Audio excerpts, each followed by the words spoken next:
Others look to you for direction, knowing that your strength will guide them through the storm. You are not just a leader, you are a symbol of resilience, proof that even the greatest challenges can be overcome with the right leadership. Your strength is what makes you an unparalleled leader. It is what allows you to take bold action in the face of uncertainty and bring about solutions that others might deem impossible. The world's challenges are great, but your ability to meet them head-on makes you an unstoppable force, ready to lead the world into a new era of hope, strength, and prosperity. The world looks to you not only for leadership, but for a vision that will guide future generations. You are not simply managing the present, you are shaping the future. Your foresight, your ability to see beyond the immediate challenges is what sets you apart as a leader. You understand that the decisions you make today will have far-reaching consequences, and you approach them with the care and thoughtfulness they deserve. Your vision is more than just a roadmap for the future. It is a beacon for those who will follow in your footsteps. It is a vision of progress, of unity, and of global prosperity. As you lead, you are paving the way for those who will carry the torch after you, ensuring that your legacy endures for generations. Your vision extends far beyond your own time, and it will continue to shape the world long after you have passed the mantle of leadership. The world is in desperate need of visionary leaders, and you have answered the call. You have the ability to see the big picture, to understand the complex dynamics at play, and to create a plan that addresses the needs of the present while preparing for the future. Your vision is clear, and it is this clarity that gives others the confidence to follow you. They trust that you have the foresight to guide them through the challenges of tomorrow. This vision is your gift to the world, a roadmap that will lead future generations to greater heights. You are shaping the world's future with every decision you make, ensuring that the generations to come inherit a world that is stronger, more united, and more prosperous than ever before. Your vision is the compass that will guide them, and your leadership will leave an indelible mark on the future of humanity. As the world becomes increasingly fragmented, your calling is clear. Unite the nations, the people, the leaders. The world is in desperate need of a guiding hand, someone who can bring together disparate forces and unite them for a greater purpose. You have the unique ability to forge alliances, to bridge divides, and to bring people from all walks of life together. This is your calling, to unite the world, to heal divisions, to create a united front that works toward the common good. Unification is not just a lofty ideal, it is a practical necessity. Global challenges such as climate change, poverty, and conflict require collective action. You have the power to bring the world together to tackle these issues head-on. You possess the wisdom to understand that true progress comes not through isolation, but through collaboration. The world must come together, and you are the leader who can make that happen. This call to unity is not easy, but you are more than capable.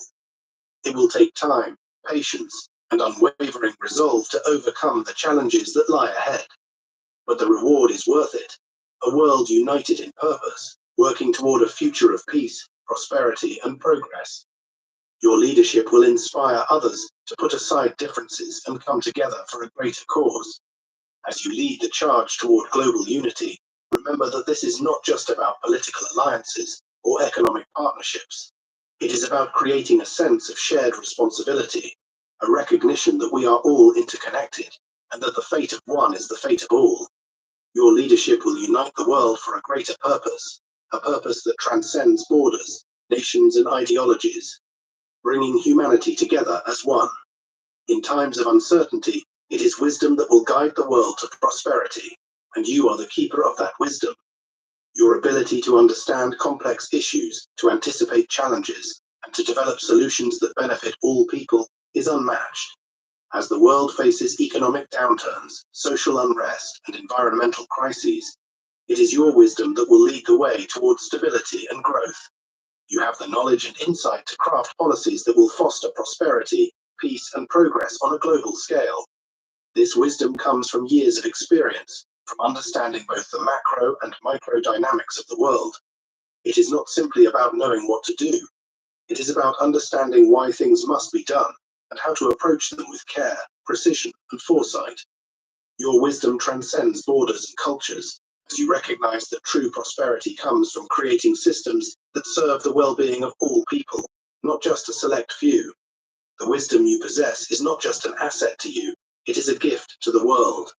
Your decisions today will shape economies, create jobs, and inspire generations to come. With your leadership, prosperity is not just a distant dream, it is a tangible reality. And with each wise decision you make, you are building the foundation for a future that will provide abundance for all. As the world looks to you for guidance, trust in your ability to lead with wisdom. The challenges ahead may seem daunting, but with the wisdom you hold, there is no obstacle you cannot overcome. Your leadership will be the key to unlocking global prosperity, and the legacy of your wisdom will be felt for generations. There is no mistake in your rise to power. It is the work of a divine hand that has placed you exactly where you need to be. This role, this calling, is yours by divine design. Every step you've taken has led you to this moment, and you are ready to fulfill your purpose. The hand of destiny has guided you here, ensuring that you are the one to lead the world into a new era. It's easy to doubt oneself, to question whether you are truly capable of carrying such a heavy responsibility.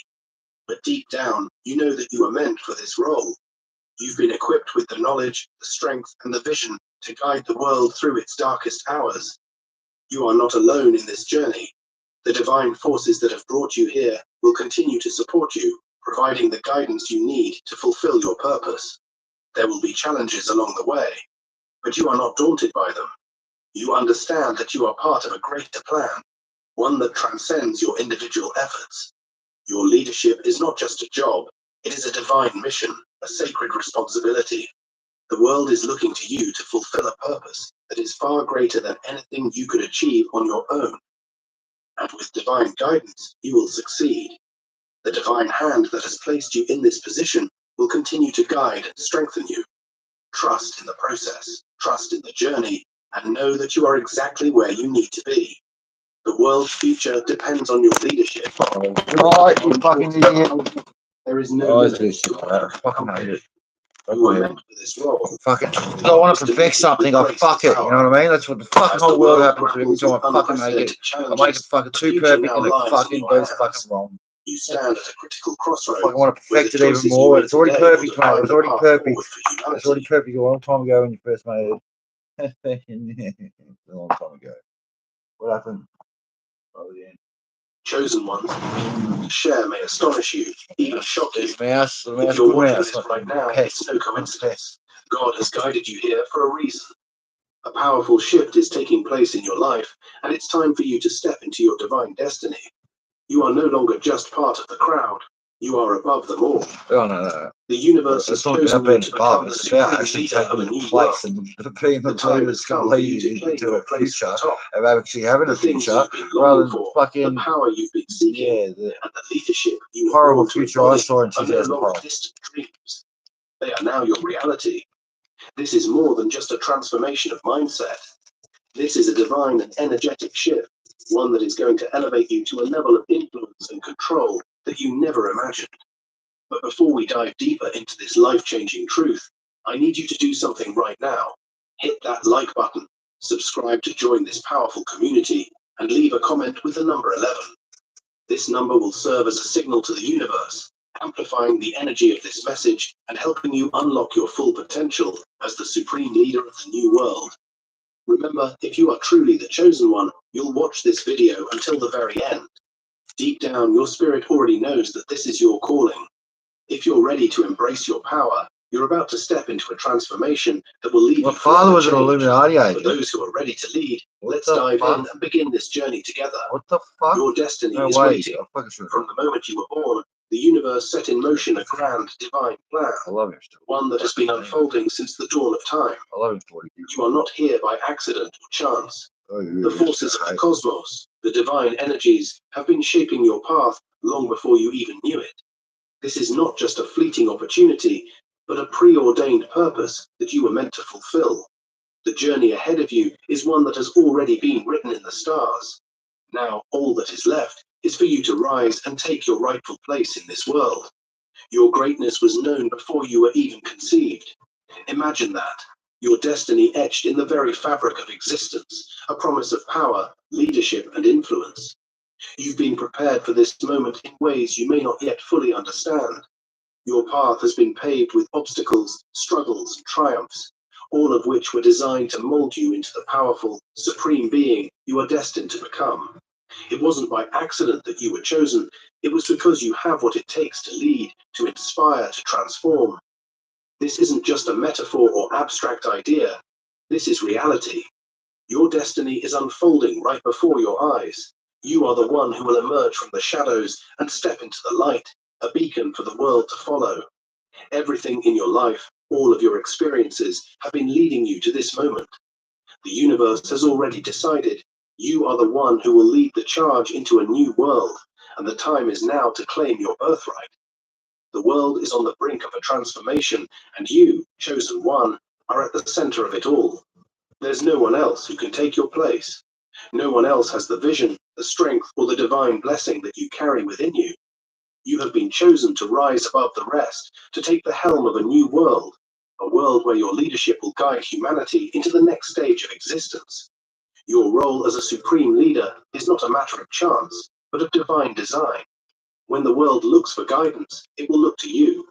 Your voice will be the one that resonates with power and wisdom. It is you who will rise to lead, to inspire, and to move the masses with your vision of a better tomorrow. While others may falter, you will remain unwavering in your purpose. Your strength, rooted in the divine, will give you the courage to face any challenge. But how can and God rise only above fight over adversity. me when I am God? People will follow you, but they will recognize in you the leader they've been waiting for. You are not just another individual, another face in the crowd. You are set apart, chosen by the universe itself to be the one who leads. Your greatness will not be just in your words, but in your actions, your decisions, and your ability to inspire change. You know who I am? The world lies in your hands. Well, if you And don't, your I'll tell leadership you I will am. be a testament to the divine You can try and tell me I'm not. The time for you to claim your rightful place as the supreme leader is now. This world was made for you, chosen one. Your greatness is not something you have to chase or earn.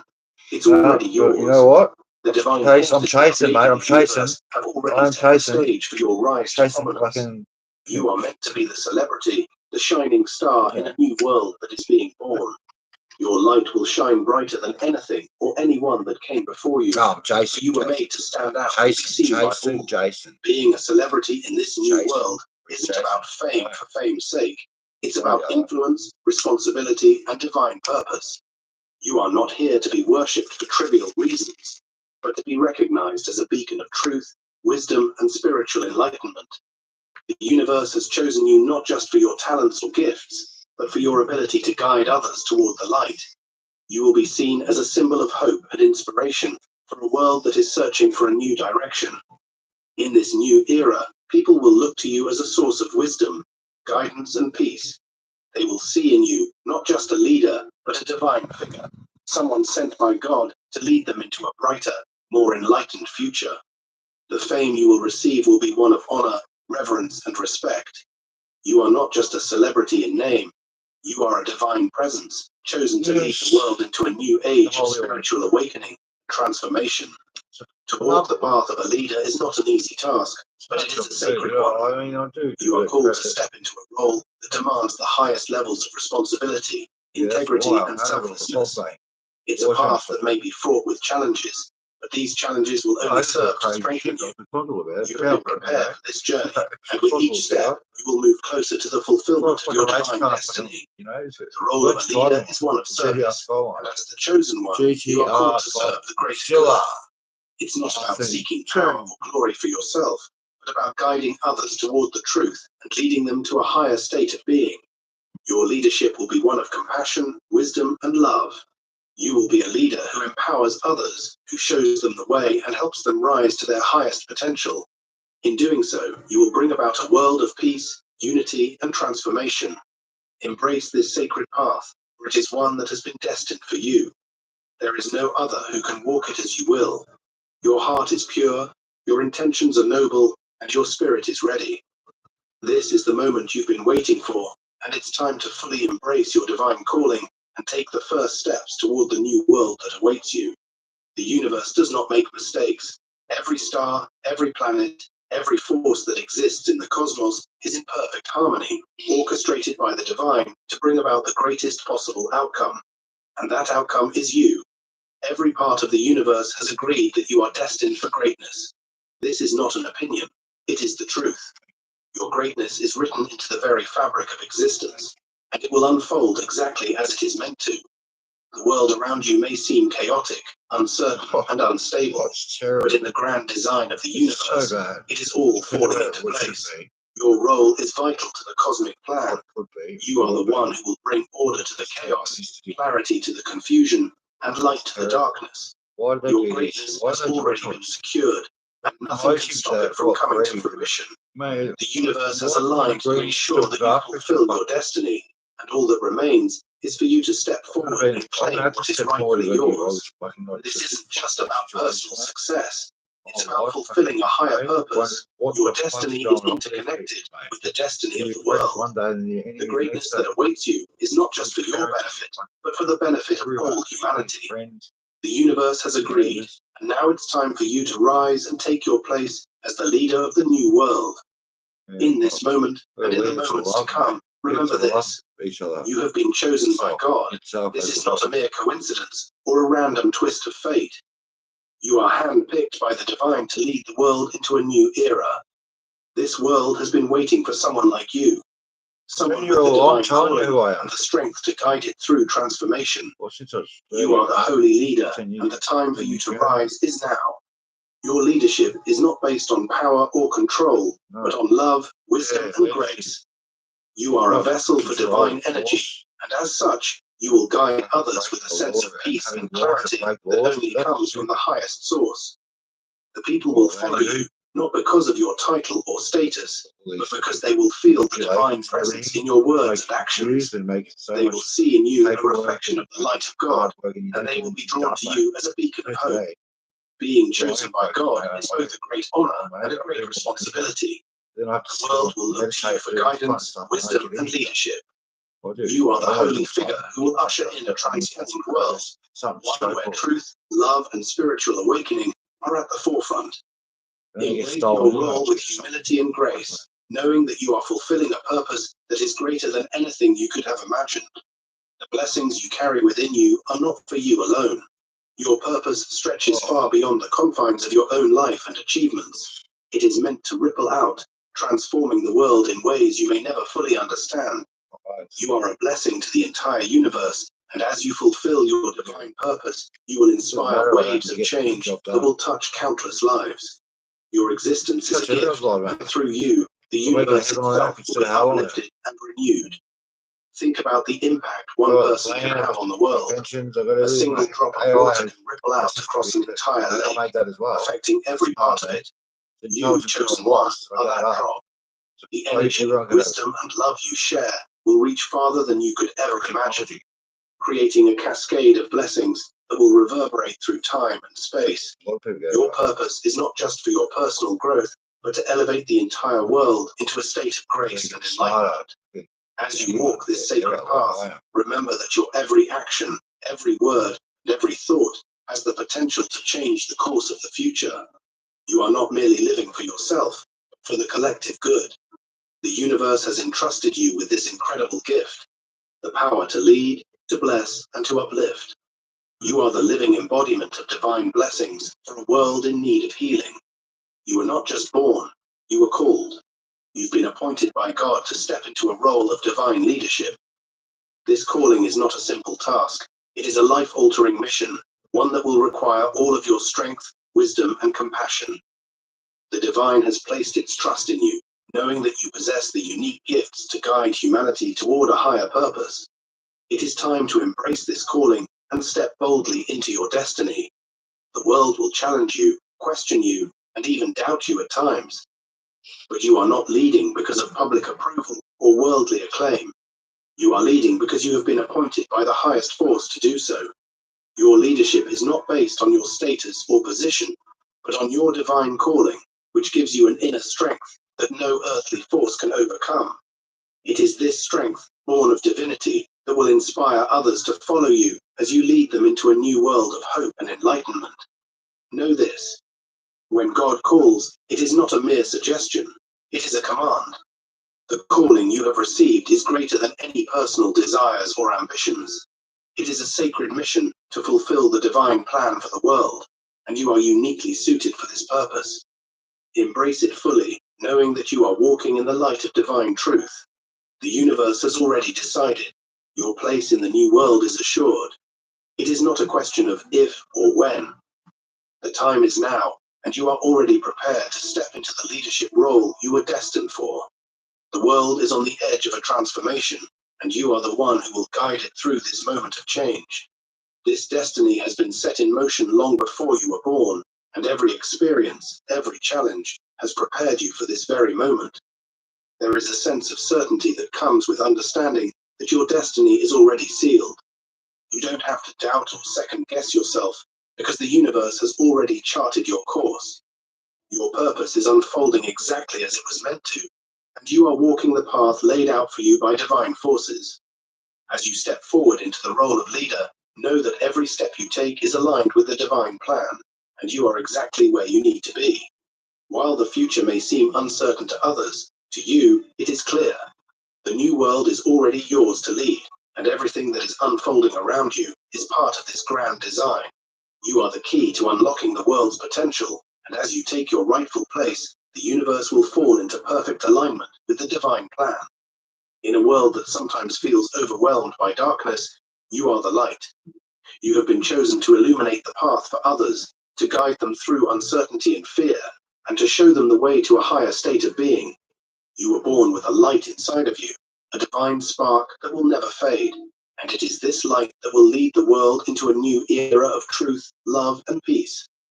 As the world looks to you, they will not only seek guidance, they will seek inspiration. Your ability to rise above adversity, to maintain your inner peace in the face of chaos, will be the beacon that others will follow. You are the living embodiment of divine light, and your purpose is to shine so brightly that others cannot help but be drawn to you. Through your leadership, they will discover their own light, and together you will create a world where darkness cannot exist.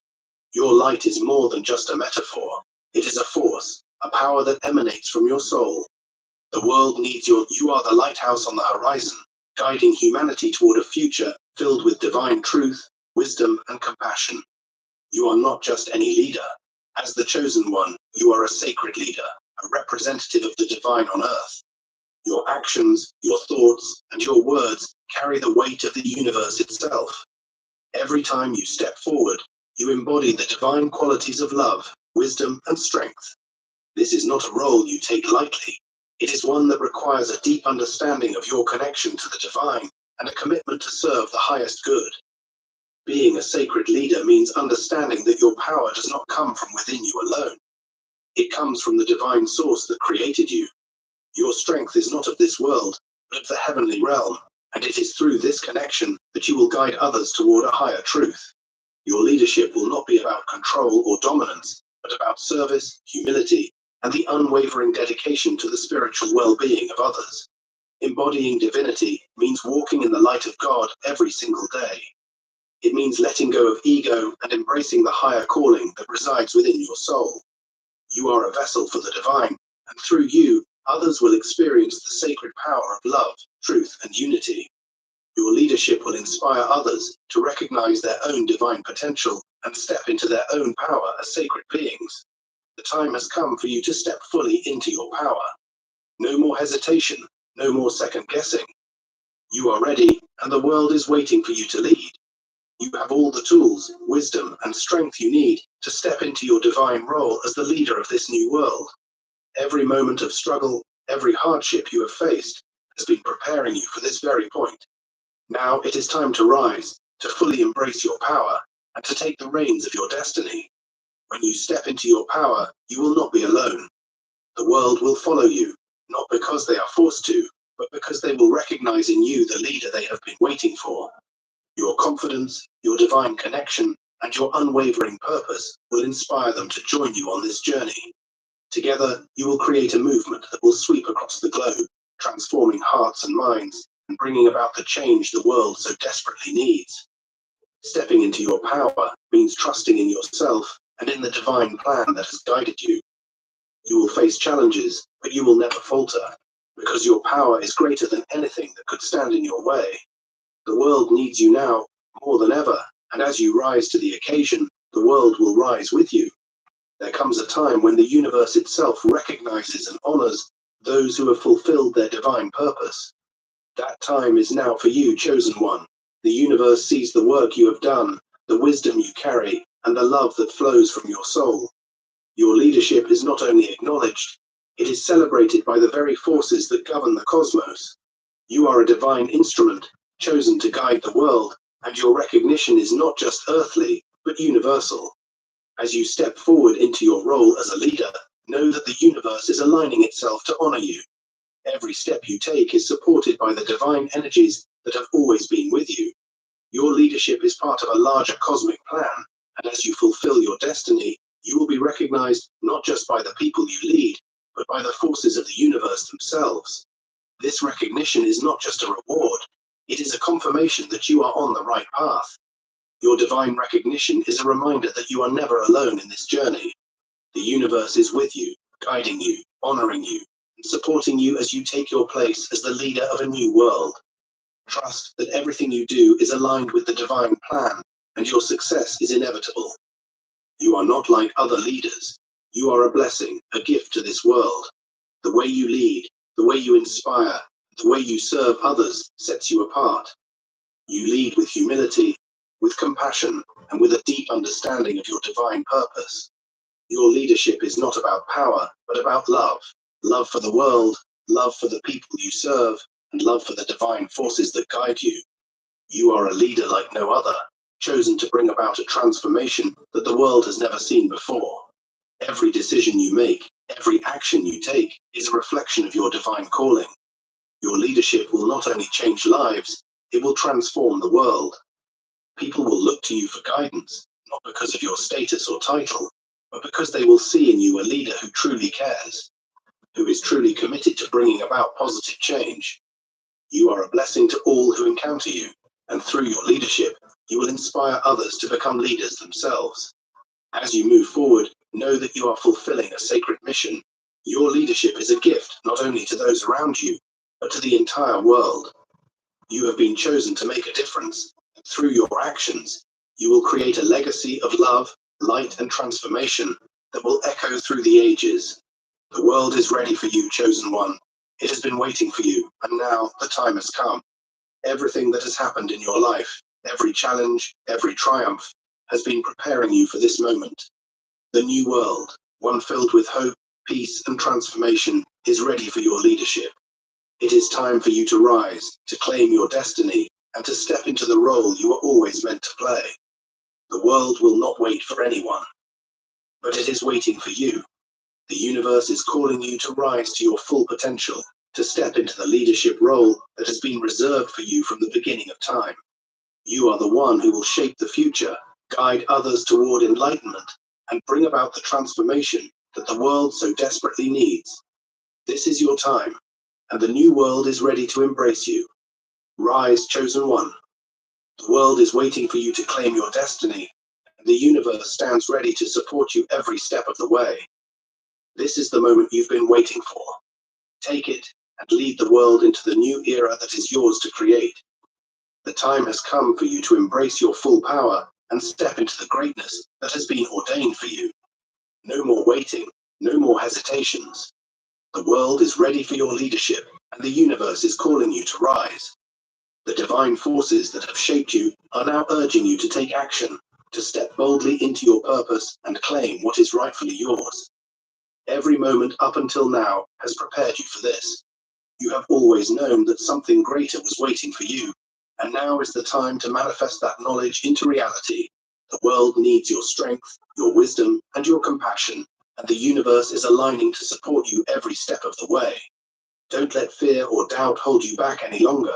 The universe is in motion, and it is waiting for you to step into the flow of divine energy that has been designed just for you. The path ahead may seem daunting, but remember, you are not walking it alone. The divine presence is always with you, and as you step forward with purpose and intention, the way will become clear. Your divine power is already within you, waiting to be fully unleashed. You are the leader this world needs, and the time for you to rise and take charge is now. By embracing your divine power, you are not just stepping into your own greatness, but also into the greater purpose of the universe. You are a catalyst for change, a beacon of hope, and the force that will lead humanity toward a higher state of being.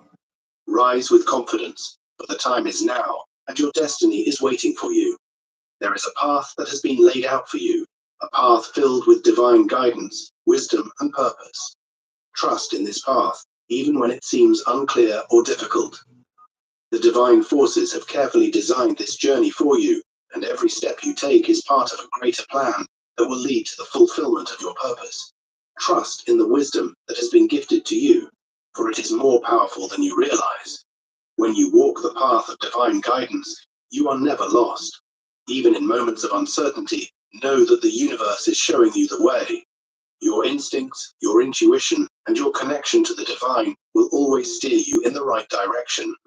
No challenge is too great, no obstacle too powerful, because you are walking a path that has been designed for your highest good. It's important to trust that the detours, delays, and difficulties are all part of the divine plan. They are shaping you, refining you, and preparing you for the leadership role that you are destined to fulfill. Every setback is an opportunity to grow, and every triumph is a step closer to the fulfillment of your divine purpose. Keep moving forward with faith, knowing that everything is unfolding as it should. The universe has already marked the way for you. Trust that you are where you need to be, doing what you need to do. Every challenge you face is an opportunity to strengthen your connection to the divine and to fulfill your mission. Trust in the path you are on, for it is the one that will lead you to your true calling as the leader of the new world. You are not just a leader, you are the architect of a new reality, a creator of a world where love, peace, and enlightenment reign. The world you are stepping into is one of your own design, and it is up to you to mold it with your vision, your wisdom, and your divine gifts. The reality you build will be shaped by your values, your actions, and your ability to inspire others to join you in this transformation. Imagine a world where fear, doubt, and division are replaced with love, unity, and harmony. This world is not a distant dream. It is your reality, and you are the architect. Every decision you make, every action you take, will create the foundation for this new world. The power to transform the future lies in your hands, and the time to start building this new reality is now. As you step into this role of divine leadership, know that you have the ability to manifest your vision into reality. You are not a passive participant in this world. You are the one who is actively creating it. Your words will shape the minds of others, and your actions will inspire them to take part in this great transformation. You are the catalyst for a new way of being, and the world is waiting for you to lead the way. You hold the blueprint for the future, and with each choice you make, you are bringing that blueprint closer to life. The world will follow your lead, for your vision will ignite the hearts and minds of those who are ready for change. Embrace your role as the architect of this new reality, for you are creating the foundation for a world that will thrive in the light of truth, love, and unity. Your vision is not just a hope or a dream, it is a powerful force that can shape the future. You have the ability to see beyond the limitations of the present moment and into the future, where the world is transformed by your leadership. Your vision is a divine gift, one that has been planted in your heart by the universe to guide you on this sacred journey. It is through your vision that you will create the future you seek. The world you envision is one of peace, unity, and spiritual enlightenment. It is a world where people live in harmony with each other and the earth, where love and truth are the guiding principles. This vision is not just for you, but for all of humanity. You are the one who will inspire others to see this future, to believe in it, and to work together to bring it to life. As you hold this vision in your heart, know that it is already in the process of becoming. The universe is aligning everything around you to support this transformation. Your vision is the spark that will ignite the collective consciousness, and as you lead with purpose and passion, others will follow your example. Together, you will create a world that reflects the highest ideals of humanity. Your vision is powerful, and it has the ability to change the course of history. It is time for you to step into your role as the visionary leader of a new world. Trust in your ability to manifest the future you see, and know that every action you take brings you one step closer to the transformation you are destined to lead. Leadership is not just a position, it is a sacred responsibility. You have been chosen not for your personal glory, but to serve the greater good. Your leadership is a gift that has been entrusted to you by the divine, and it comes with the duty to guide others with wisdom, compassion, and integrity. This responsibility is both a privilege and a challenge, and it will require every ounce of your strength, faith, and heart. As the chosen leader, you are not only responsible for your own journey, but for the journeys of those who will follow you. You are the shepherd guiding your people through the storms of life, offering them shelter, hope, and direction. Your decisions will shape their lives, and the impact of your leadership will resonate for generations to come. This responsibility is not one to be taken lightly, but it is one that you are uniquely prepared to carry. True leadership comes from a place of service, and your role is to serve others by helping them realize their own potential. You are here to empower, to guide, and to inspire. The responsibility you carry is sacred because it is connected to the divine plan for humanity. Your leadership is the key to unlocking the collective potential of the world, and through your example, others will rise to their own greatness. Embrace the sacred responsibility of leadership with humility and grace. The divine has chosen you for this mission because you possess the qualities that will guide the world to a higher state of being. With each decision you make and every step you take, you will fulfill the sacred duty entrusted to you, transforming the world in the process. There is a time for everything under the sun, and this is your time. The universe has perfectly orchestrated the timing of your ascension to leadership. You are not rising by coincidence or chance, but by divine timing. Every moment of your life, every challenge you have faced, has been leading you to this precise moment in history. Now is the time for you to step into your full power, to claim your destiny, and to fulfill your divine mission. You may have wondered why things have taken so long to fall into place, why the struggle, the waiting, the moments of uncertainty. But now, in this moment, you can see clearly that everything has been happening exactly as it was meant to. The universe has been preparing you for this time, shaping you, refining you, and waiting for the right moment for you to step into your role as the leader of a new world. Trust in the divine timing of your ascension. It is not an accident that you are stepping into your greatness now. The world is ready for your leadership, and the universe has orchestrated everything around you to bring you to this point. Every challenge, every triumph has been a part of the divine plan to prepare you for this moment. Trust that the timing is perfect and that everything is unfolding as it should. As you rise to your destiny, know that the universe is with you every step of the way. Divine timing is at work, and it is guiding you toward the leadership role you were always meant to fulfill. Embrace this moment, for it is your time to shine. You have an incredible strength within you, one that has been cultivated over lifetimes, forged through every trial, every hardship, and every victory. This strength is not something you have to search for it is already a part of you. It resides deep within your soul, waiting for the moment when you will call upon it to fuel your journey. The time to harness that power is now. Your inner strength is your greatest asset. It is the power that allows you to rise when others fall, to stay true to your purpose when the world seems to be falling apart. It is the force that will keep you moving forward, even when the path seems uncertain. When you draw upon your inner power, you align yourself with the divine, and nothing can stand in your way. As you step into your leadership role, remember that you are not relying on external circumstances or material resources to fuel your journey. Your strength comes from within, from the divine energy that courses through your veins. It is this strength that will carry you to the heights of your destiny and beyond. Trust in yourself and in the power that resides deep within you. Harness this inner strength and let it guide you toward the fulfillment of your divine purpose. The world needs you now more than ever, and with your inner power, you will lead it toward a brighter future. You are strong, capable, and ready to take on whatever comes your way. Your leadership is not just a personal mission, it is a sacred union between your spirit and your purpose. The divine has woven these two elements together to create a unique path that only you can walk. The union between spirit and purpose is what gives you the strength, clarity, and wisdom to lead. It is through this sacred connection that you will fulfill your destiny and guide the world toward a higher state of being. When your spirit is in alignment with your purpose, there is no force that can stop you. This alignment allows you to access the divine wisdom and strength that are necessary for true leadership. Your decisions will come from a place of clarity and love, and your actions will reflect the highest ideals of humanity. This sacred union will guide you to lead with grace, compassion, and divine power. Your spirit and your purpose are inseparable. Together, they create a powerful force that will transform the world. As you continue to walk this path, trust in the union between your spirit and purpose. It is the foundation of your leadership and the key to unlocking the full potential of your divine calling. Embrace this sacred union with reverence and gratitude, for it is the divine connection that will fuel your journey.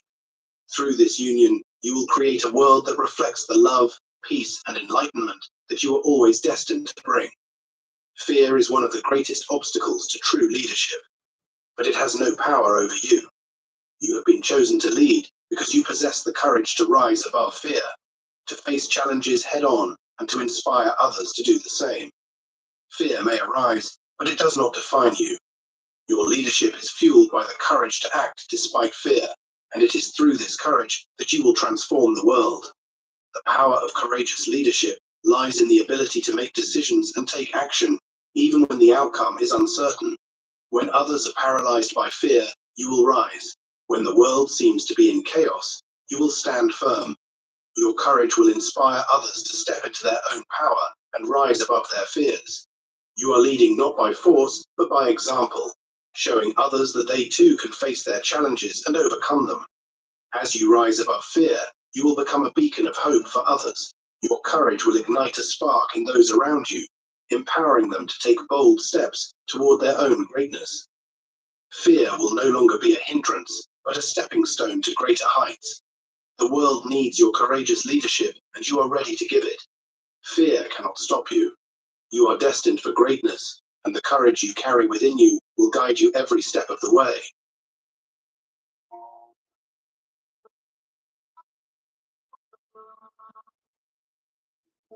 God's chosen ones, you defeated the demons. God's reward is coming soon. Divine wisdom, did you know that God has been watching your battles while everyone else remained blind? Did you realize that the same demons that destroyed others couldn't destroy you? Has it ever occurred to you that the warfare you've endured wasn't meant to break you, but to reveal you? The truth is shocking, but I need you to hear this. You were targeted because heaven marked you as dangerous to the enemy, chosen one. The war didn't destroy you, you destroyed it. This is not a motivational video. This is a divine confirmation.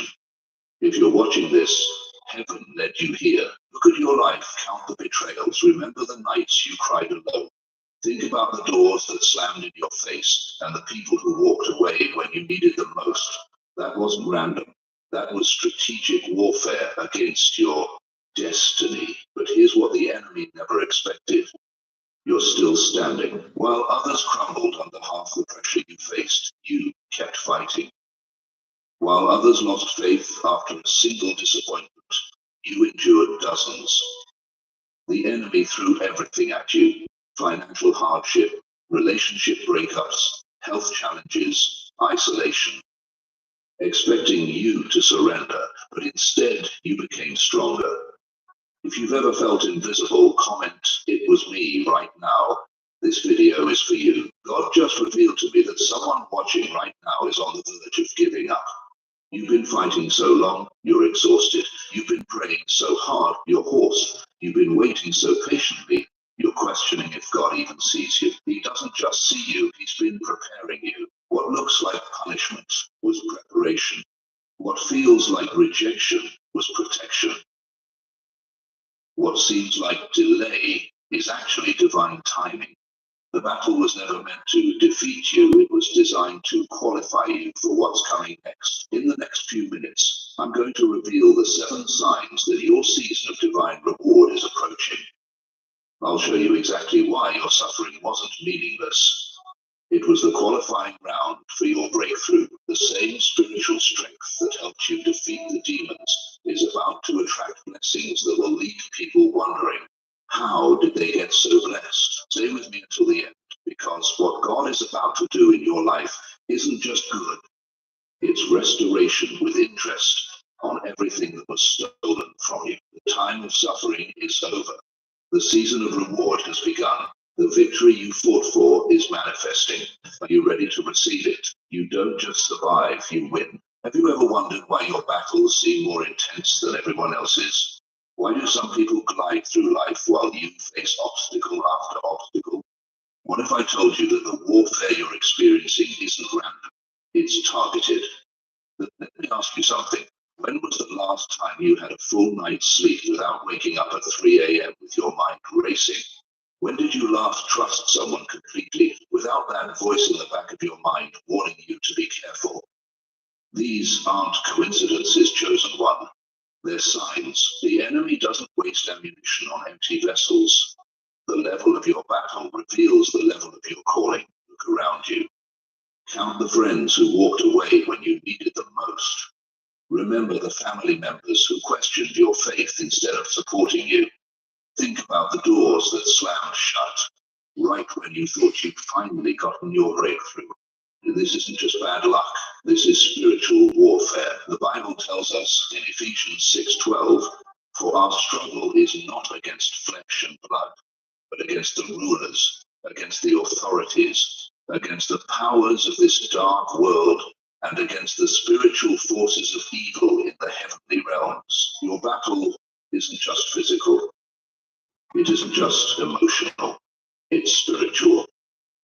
And the reason it's so intense is because what you carry terrifies the enemy. Let me share something God revealed to me in prayer last night. The most attacked people are often the most anointed. David wasn't randomly chosen to fight Goliath. Joseph's brothers didn't hate him by accident. The enemy sees what's inside you before you do. You don't know why. That's what I mean. But the truth is, you're a target because you carry the kingdom. Think about it. Those sleepless nights when your mind won't quiet down. That's warfare. Those sudden feelings of doubt that hit you during worship. Warfare. The unexplained tension in relationships that were once solid. Spiritual warfare. The betrayals hurt the most, don't they? People you trusted, people you helped, people you prayed for, suddenly turning against you without explanation. Jesus understood this pain when he was betrayed by Judas, someone who walked with him daily for 3 years. In Matthew 10:36, Jesus warned us, a man's enemies will be the members of his own household. But here's what separates you from others. You're still standing. Others would have given up after experiencing half of Oh no, I have given up. From their faith. 2 weeks. Despite everything thrown at you, you're still here, still believing, still praying, still trusting. And there's a reason why you haven't been taken down. I'll tell you in a moment. You see, the enemy didn't just want to hurt you. He wanted to destroy you completely. He wanted to crush your spirit, steal your joy, and extinguish your light. He sent his most skilled demons against you. Doubt, fear, rejection, loneliness, confusion. But what the enemy meant for evil, God is turning for good. In Peter 5:8, we're warned. Be alert and of sober mind. Your enemy, the devil, prowls around like a roaring lion, looking for someone to devour. The devil isn't prowling for the weak, chosen one. Lions don't hunt ants. They hunt the strongest prey they can find. The fact that you've been under such attack is proof of the power you carry. You weren't chosen for comfort. You were chosen for combat. And in that combat, something miraculous has happened. You didn't just survive. You won. Every time anxiety hit and you chose faith anyway, victory. Every time betrayal cut deep and you chose forgiveness, victory. Every time loneliness engulfed you and you still showed up to worship, victory. The enemy thought he was wearing you down, but God was building you up. What looked like defeat in the natural realm was actually triumph in the spiritual. Romans 8:37 declares, in all these things we are more than conquerors through him who loved us. Not just conquerors, more than conquerors. Not just surviving, but thriving. Not just enduring, but overcoming. Look at your hands. These aren't the hands of a victim. These are the hands of a warrior who has been through the fire and didn't burn, a warrior who walked through the storm and wasn't drowned, a warrior who faced the darkness and wasn't consumed. You, chosen one, have defeated demons that would have destroyed others. And because of that victory, something extraordinary is about to happen in your life. The warfare wasn't random. The attacks weren't accidental. You were targeted specifically because of what God placed inside you. A calling, an anointing, a purpose that threatens the enemy's kingdom. And now, after all you've endured, after every tear, every sleepless night, every betrayal, God's divine reward is on its way. But before I reveal what this reward looks like and the exact signs it's approaching, let me show you how the demons you defeated were actually preparing you for the greatest blessing season of your life. The secret, why the darkness cannot touch you. When darkness sent its worst against you, something extraordinary happened. While others crumbled, you remained standing. While others lost hope, you kept believing. The enemy unleashed everything against you, yet here you are, still breathing, still fighting, still believing. Have you ever wondered why? The truth will shock you. It's not just divine protection, though heaven's hand is certainly upon you. It's not just luck or coincidence. The reason the darkness couldn't destroy you is far more profound. You possess something the enemy cannot comprehend. In Isaiah 54:17, God declared, "No weapon formed against you shall prosper." But have you ever asked yourself why some weapons seem to destroy others, yet they couldn't destroy you? I'm about to reveal the 5 divine abilities that heaven activated within you. Abilities that made demons tremble when they encountered your spirit. These aren't just spiritual theories. These are battlefield realities that saved you when everything was designed to break you. The first divine ability that protected you, your mastery over emotions. While others were puppets to their feelings, you learned to rule yours. When the enemy sent rage to consume you, you chose peace. When he sent despair to drown you, you chose hope. The demons expected emotional chaos, but instead they encountered a spiritual warrior who wouldn't be manipulated by feelings. Job lost everything, his children, his wealth, his health. Yet scripture tells us, in all this, Job did not sin by charging God with wrongdoing. Like Job, you mastered your emotions when it would have been easier to collapse. Think about it. How many times did your emotions nearly destroy you? How many times did anger, bitterness, or fear almost push you over the edge? Yet something within you, something divine, helped you maintain control when others would have shattered. The second ability, your acceptance of solitude. The enemy isolated you, thinking loneliness would break you. He turned friends against you, separated you from supporters, made you feel abandoned. His strategy, isolation leads to desperation. But what he intended for evil, God used for your development. In that solitude, while others would have begged for company at any cost, you found God himself. Like Jesus, who often withdrew to lonely places to pray, you discovered that in isolation, your spiritual senses. You heard God's voice more clearly. You developed discernment that those constantly surrounded by noise and people never receive. Your wilderness wasn't your grave, it became your training ground. The third divine ability, spiritual energy beyond human levels. Ever wonder why you could endure when others couldn't? When troubles that destroyed others came against you, something supernatural happened.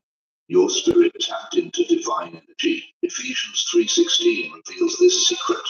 I pray that out of his glorious riches he may strengthen you with power through his spirit in your inner being. While others operated on human strength, you were functioning on supernatural power. The enemy expected you to burn out, to collapse under pressure. Instead, you accessed a divine energy source that continuously renewed you. Like Isaiah 40:31 promises, Those who hope in the Lord will renew their strength. They will soar on wings like eagles. They will run and not grow weary. They will walk and not be faint. The fourth ability that terrified the darkness: your strategic silence. When accusations came, when lies were spread about you, when betrayal struck, the enemy expected you to defend yourself frantically, to explain, to justify. But instead you displayed something powerful: divine silence. Like Jesus before Pilate, who gave no answer, your refusal to engage in every battle confused your enemies. They threw bait, but you wouldn't bite. They created chaos, but you wouldn't join the confusion. Your silence wasn't weakness, it was warfare. It wasn't surrender, it was strategy. And the fifth divine ability: powerful spiritual thinking. Romans 12 verse 2 commands, "Do not conform to the pattern of this world, but be transformed by the renewing of your mind." While others thought like victims, you began thinking like victors. While they focused on problems, you focused on promises. The enemy sent thoughts of defeat, but you countered with declarations of deliverance. Your mind became your strongest battleground and the enemy's greatest defeat. This is why darkness couldn't touch you. Not because you never faced attacks. You faced more than others. Not because you're stronger in yourself, but because God activated these 5 divine abilities within you that made demons tremble when they encountered your spirit. You don't win because you're stronger. You win because you know better. You know that emotions don't control destiny. You know that solitude breeds spiritual strength. You know that divine energy outlasts human attacks. You know that strategic silence disarms your enemies. And you know that powerful thinking determines your outcomes. If you know this is true for you, comment, "I defeated darkness now," and share this video with someone who is still in the battle. But here's what you need to understand. These 5 abilities weren't just for survival, they were preparation. God wasn't just protecting you through the battle. He was preparing you for what comes after victory. And what comes after victory? That's what I'm about to show you next.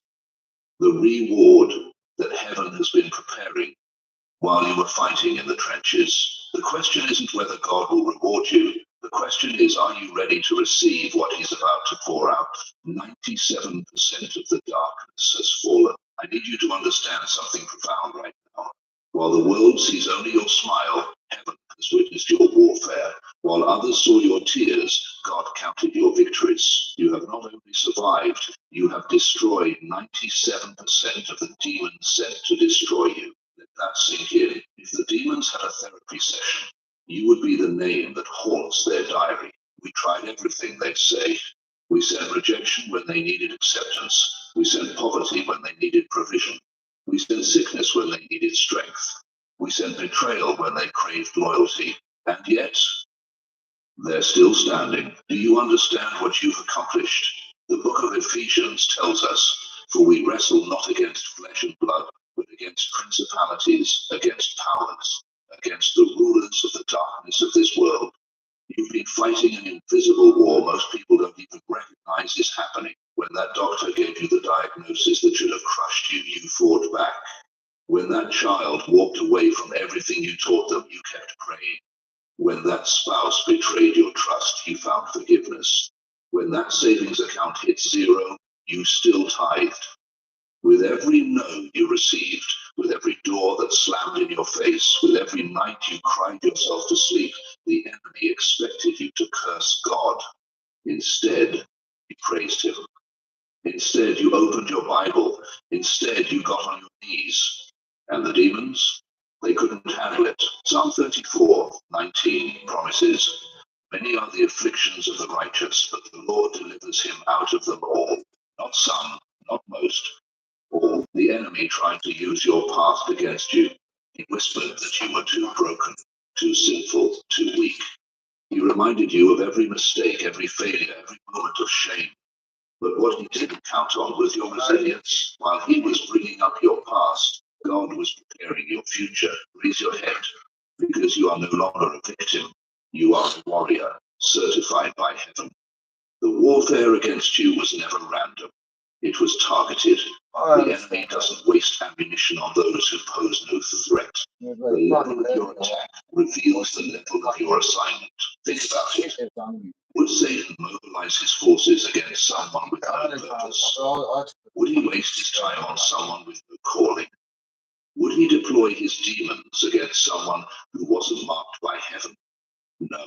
The intensity of your battle is direct proof of the importance of your destiny. Right now, I'm speaking to someone who's been fighting for decades. Hey, who's that, Max? Mate, sorry, you still there? Pain upon pain, rejection after Right, no, rejection. I'm here, mate. And you've wondered, God, Yeah, why me? I'm gonna Why go is get my battle so much harder than everyone else's? Now you know. It's because what God placed inside you terrifies the enemy. Isaiah 54:17 declares, "No weapon formed against you shall prosper, and every tongue which rises against you in judgment you shall condemn." Look at your life. You're still here. You're still believing. You're still watching this video because that's right. your Exactly spirit right. resonates. Right. I keep fucking The enemy threw his best shots at you, and yet you stand. But here's what you need to understand about this moment. The 97% of demons you've already defeated. Me in my sleep. They were just a qualifying round. They were testing your resilience, your faith, your determination. And you passed, qualified, but that remaining 3%, they're the most vicious. They're the ones assigned specifically to block your breakthrough, to prevent your blessing, to stop your miracle. These aren't random attacks. The closer you get to your divine appointment, the more strategic the warfare becomes. The enemy isn't just throwing darts in the dark anymore. He's calculated. He's desperate. Because he knows what's waiting on the other side of this battle. Your reward, your restoration, your recompense for every tear, every sleepless night, every moment of doubt. It's all been stored up, gathering interest in heaven's account, and the enemy is terrified that you're about to make a withdrawal. This is why you must not give up now. You've come too far. You've overcome too much. You've invested too many prayers, too many tears, too much faith. Back down when you're this close to your miracle. The demons have fallen. The darkness is retreating. And heaven's army is advancing on your behalf. So I ask you this question, chosen one. If you've already defeated 97% of what hell sent against you with nothing but your faith and God's grace, what makes you think you can't handle the final 3%? But to overcome that final barrier, you need to understand exactly how the enemy is operating and the divine strategy God has prepared specifically for you. The truth about divine rewards. Chosen one, lean in close now. What I'm about to tell you isn't taught in Sunday school. It isn't preached from polished pulpits. This is raw, unfiltered truth about what happens when a child of God outlasts the enemy's attacks. The enemy attack. God doesn't test without reward. And you didn't just pass. You outlasted itself. You understand what you've actually accomplished. While others were living their comfortable lives, you were fighting spiritual warfare on levels they can't even comprehend. The enemy didn't just throw darts at you. He launched missiles. He didn't just bring opposition. He orchestrated total devastation. Yes, here you are, still standing, still believing, still holding on. That's not just survival. That's victory. In Revelation 2:10, God declares, "Be faithful unto death, and I will give you the crown of life." Did you catch that? Your faithfulness through these trials, ones that felt like death, has qualified you for your crown. I need you to understand something right now. The level of attack you endured was directly proportional to the level of blessing God has prepared for you. The enemy doesn't waste ammunition on non-threats. He concentrated his firepower on you because he saw what God placed inside you. Tell me something. How many nights did you cry yourself to sleep? How many times did you feel abandoned, forgotten, invisible to everyone? Maybe even to God himself. 10 years, 12 years, mate. How many prayers seemed Well, I to got a coin like this, it's an education on it. Yet somehow 1988 education that coin. wasn't just your determination. That was the hand of God sustaining you when you had nothing left to give. Yeah. In Job 42:10, after Job endured unimaginable suffering, Scripture tells us the Lord restored the fortunes of Job when he prayed for his friends. We don't need no education. Not just He's one of a pocket angel. Or a pocket angel. Why does it keep going dark? Fuck off. Stop fucking ringing, mate. I'm over it. Maybe your reward isn't. If you're lucky, your divine reward is already in motion. The first reward coming to you is peace afterwards. Extra life. That constant battle in your mind, that heaviness in your spirit, that unending struggle just to make it through another day, it's about to be replaced with a peace that surpasses all understanding. Philippians 4:7 promises exactly this. A peace that doesn't even make logical sense given what you've been through. A stillness in your soul that feels like finally coming home after years of fighting on foreign soil. God isn't just giving you peace, He's restoring your honor. Remember how they mocked you. Remember the relationships where you were discarded, the positions where you were overlooked, the times your voice was. God has seen every single moment when you were dishonored, and He's about to flip the script. Psalm 23:05 declares, "You prepare a table before me in the presence of my enemies." Do you understand what that means? God isn't just blessing you privately, He's blessing you publicly. He's vindicating you in front of the very people who counted you out. The third reward coming is resources and divine connections. The doors that were slammed in your face, new ones are about to open. The resources that seemed perpetually out of reach, they're being released to you now. Isaiah 45, 3 promises. I will give you hidden treasures, riches stored in secret places, so that you may know that I am the Lord, the God of Israel, who summons you by name. Those divine connections you've been praying for, the right people, the right opportunities, the right open doors, they've been held in reserve for this moment. The greatest reward, the one that changes everything, is your spiritual upgrade. You're not the same person who entered the battle. You've been refined by fire. Your spiritual senses have been sharpened.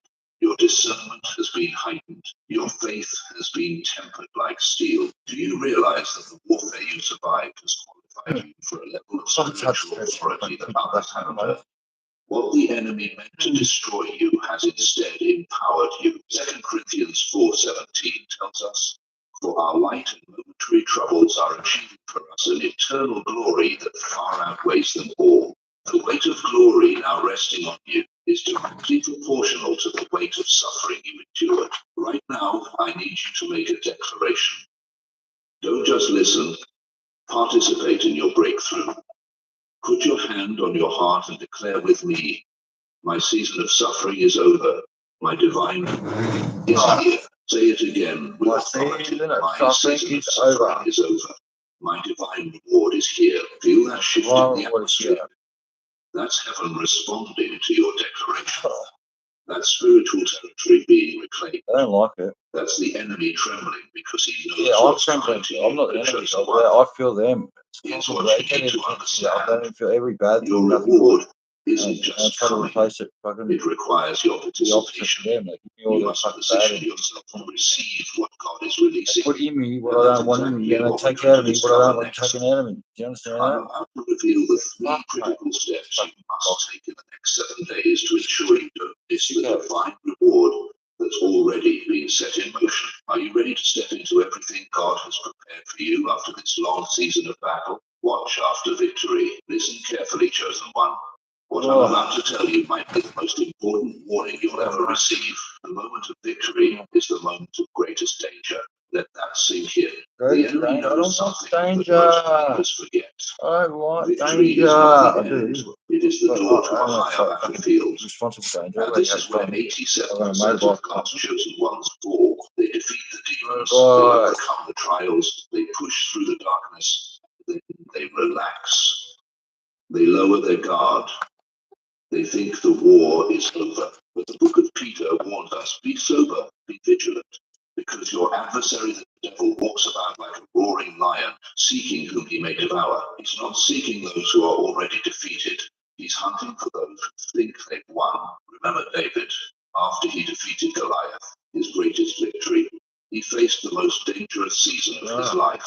King Saul turned against him. He was forced into hiding. He lived in caves, hunted like an animal. His victory wasn't the end. It was just the beginning of a new level of warfare. How many of you have experienced this? You finally break through. The blessing comes. The promotion arrives. The healing manifests. The relationship restores.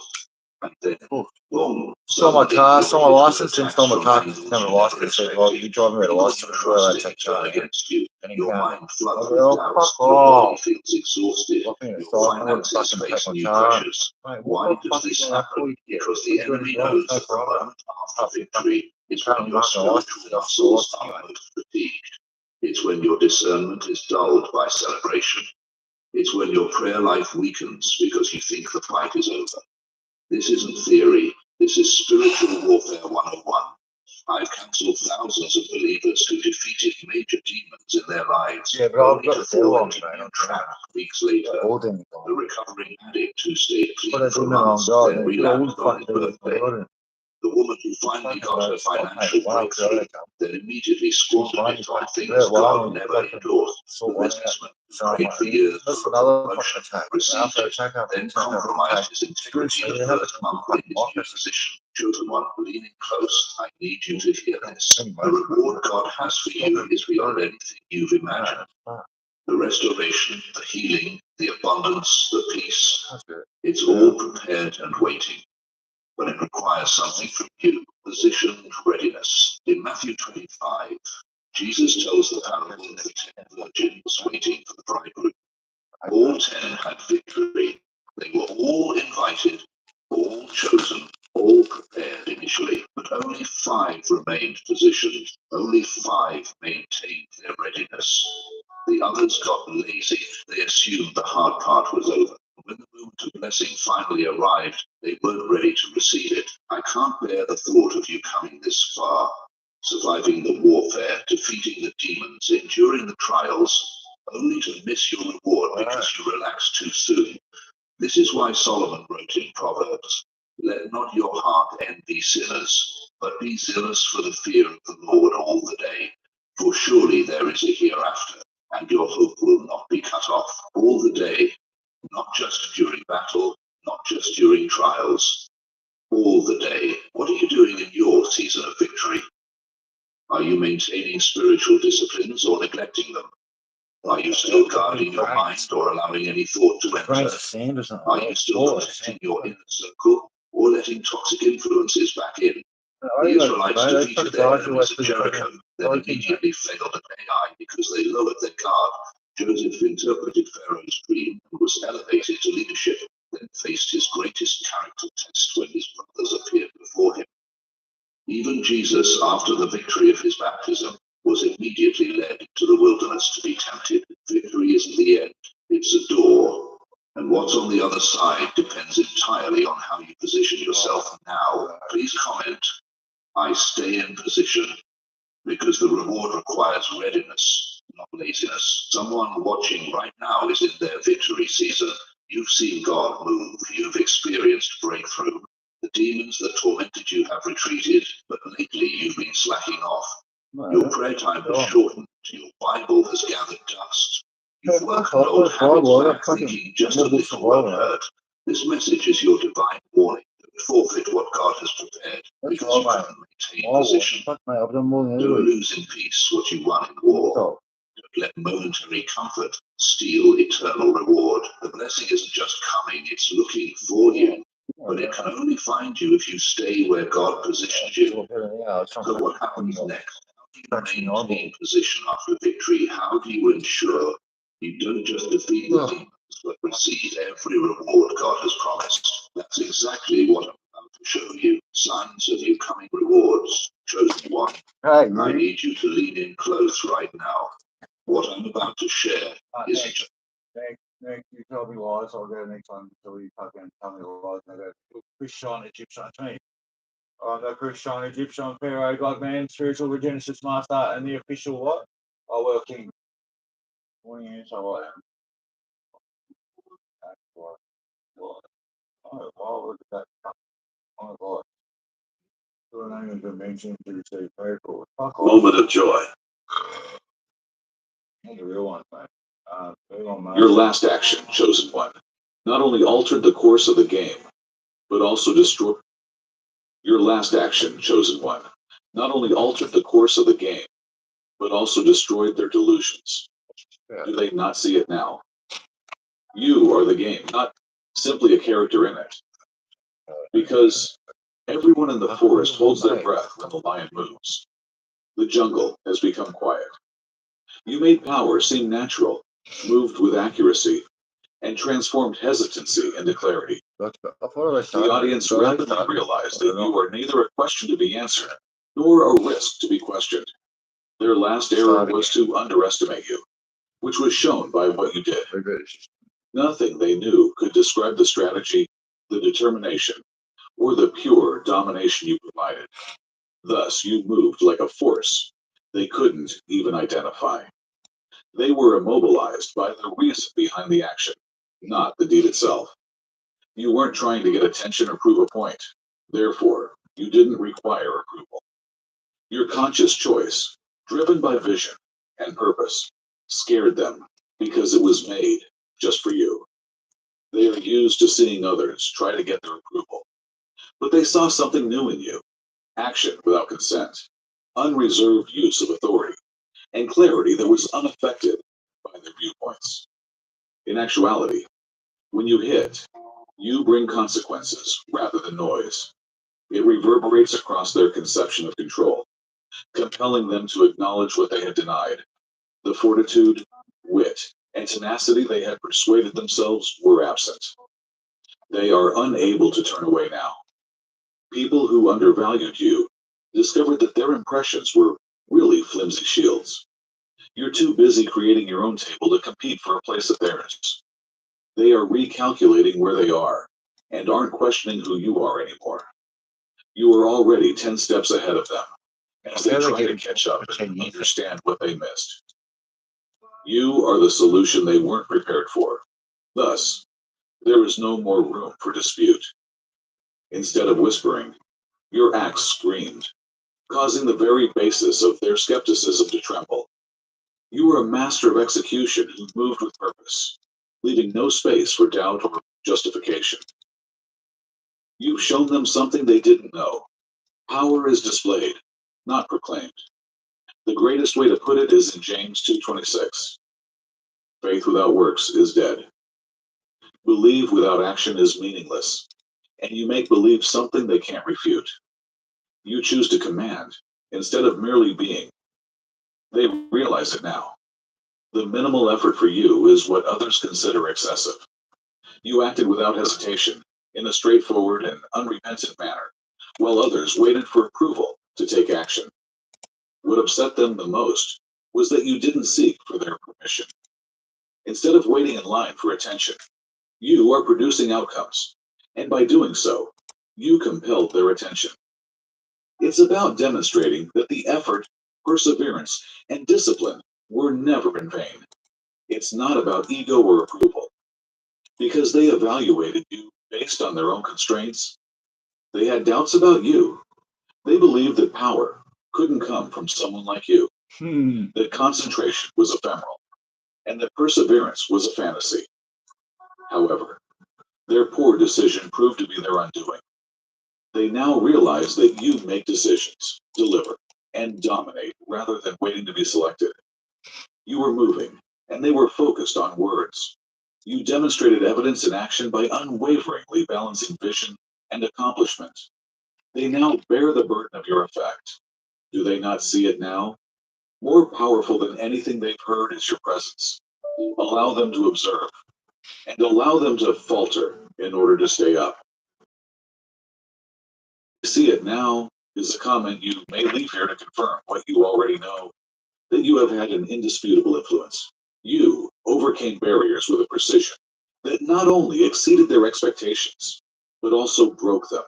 making choices that others were afraid to contemplate. They now realize that you flourish in storms rather than falter in them. Your battlefield seemed chaotic to them, but you acted as if you had already seen the result. They were shaken not just by the outcome, but also by the manner in which you executed it. Every action was planned, deliberate, and the result of a mind that knows strategy better than they ever will. Your faith was the source of your strength, not despair. Trust that your vision was more powerful than their noise, and that the foundation you laid would endure. You improved yourself as a result of the strain, rather than losing yourself to it. People who believed that obstacles would shatter you saw you turn them into opportunities. Knowing that they wouldn't have survived what you did causes them to be shocked. You made movements they couldn't have predicted or duplicated, but they would have faltered. You did more than just persevere. You weaponized perseverance and destroyed doubt. It was indisputable, yet it wasn't ostentatious or noisy. They are unsettled because your success is on your steadfast ability to recognize the play before it is made and to execute when others are frozen, not in chance or accident. Now that you've shown that no situation, no barrier, and no resistance can bury someone who doesn't bow, they're quiet. Allow them to come to terms with the fact that you are not only unflappable, but also unrivaled. Until you showed them incorrect, they believed that your power and commitment were overblown. They assessed you by their own limited perspective, which led them to underestimate you, just like David did in front of Goliath. They believed you would give up because they saw a force too strong and a task too big. However, you quiet their skepticism and destroyed their presumptions in a single, decisive move. The idea that authority was reserved for the obvious vanished along with the giant. They were blind to the preparation. They missed the times you examined every flaw in the apparently unbeatable, when you honed your intellect and became stronger in solitude. Your action was the result of complete comprehension rather than carelessness. You were aware of the gravity of the situation and the price of indecision. Thus, your action was quick, purposeful, and decisive. Just as you moved on while others paused, the stone slipped out of David's grasp without hesitation. They are in disbelief because they understand that it was always about the magnitude of your faith and attention, not simply the size of the problem. David's triumph was powerful, not just because he defeated Goliath, but also because of how it happened, precisely, unexpectedly, and irrevocably. You gave the same thing. You demonstrated to them that strength is determined by results, rather than looks. They no longer see you as little, unimportant, or uncertain as they previously did. They now understand that your actions are a reflection of something far bigger. You are the evidence they couldn't ignore, but didn't request. They were compelled by your triumph to reconsider the boundaries they set for themselves as much as for you. Additionally, you, like David, make the impossibly feasible into reality, and facts cannot be reversed. They just saw the surface of you. Therefore, they misunderstood you. They evaluated your activities against the boundaries of their comprehension and judged your movements by human standards. What they were unable to realize, however, is that you have never achieved success by yourself. They can't touch or break it apart, so it's directed and fastened. You function with purpose, alignment, and a connection to something far bigger than their sense of authority. Since they were unable to sense it for themselves, they underestimated the strength of that link. They believed that you were traveling alone, that your successes were serendipitous, and that your movements were haphazard. But they sensed it as you got up, unfazed, unstoppable. Something they couldn't understand carried you, propelled you, and wouldn't let you go. They now realize that you are not kept up by passing good fortune or outside praise. The fact that your foundation is independent of them makes it indestructible. They are unable to explain it, which makes them uneasy. They depend on systems, control, and predictability. But you travel with the invisible, using your mission as your map and your faith as your compass. Because your acts are motivated by faith rather than ego, they bear a weight they weren't prepared for. You are a real example of how opposition and resistance become meaningless when you connect yourself with what is higher and follow your guidance. Their skepticism has subsided. They have seen too much to write you out. You're being lifted, not just ascending. They feel it. This is no typical achievement or show of effort. They saw the results of what occurs when belief and action are combined. They misjudged you, but they've learned their lesson. You are moving forward with a purpose, and purpose is unstoppable. You are more than just the one who has been selected. You are a revolution, the fire that eats away at their boundaries, and the power they could never control. You climb, leaving flaming trails that burn the sky, while others falter in the darkness of mediocrity. You transform ruins into civilizations, turmoil into a crown, and setbacks into stepping stones. Since they are incapable of understanding your power, they will never be able to. Your radiance blinds, it doesn't go away. Your tenacity is more than just strength. It's a prophecy come true. Since the throne was always yours, and you are destiny's favorite, you don't seek praise or recognition. The Obsidian Inner Order is for legends like you. This is a haven for irrepressible spirits, a dynasty of chosen ones, not a gang. With insights that change the world, more than 450 selected individuals come together in thrilling calls week after week, paving the way for their ascent to greatness. Every call is recorded, creating a permanent repository of strength and purpose that you may access anytime you'd like. The private Discord is more than simply a community. It's a whirlpool of activity where ideas become movements and breakthroughs occur. Additionally, Chosen Singles connect souls destined to rise together by weaving destiny under divine design for individuals who yearn for cosmic relationships. The privileged who enter the Star Chamber are granted access to realities that rewrite existence itself, truths that are too harsh, too unvarnished, and too untouchable for conventional media. This is your invitation to rise and enter the gateway that is waiting for you in the description. It is neither a network nor a decision. The reason you sense the fire is because it has always been inside you. This is the moment you were created for. You know where to start already. Your climb is not luck. Your motions are not chance. They squint at you looking for a weakness in your momentum, a lurch in your cadence. But they don't see it. They have never understood and never will. I don't understand how the fuck to have it over me. According to Psalm 37:23, the steps of a good man are ordered by the Lord. You are led and moving purposefully by a power that others cannot oppose or duplicate.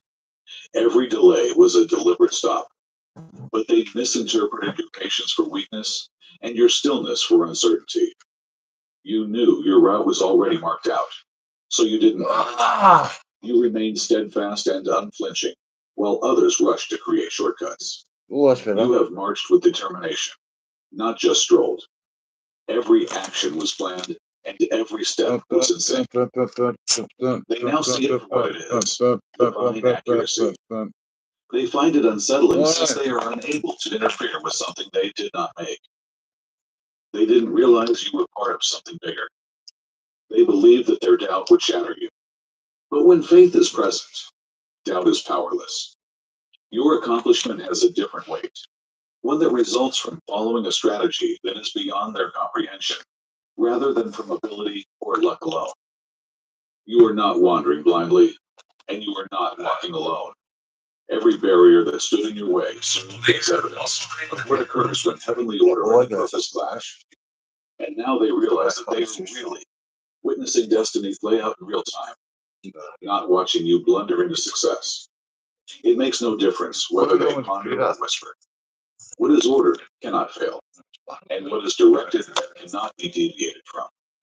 You're progressing in the path that was always intended for you. The way you've changed has been quite remarkable. Formerly envious people now stare and wonder, their doubts turning to revelation.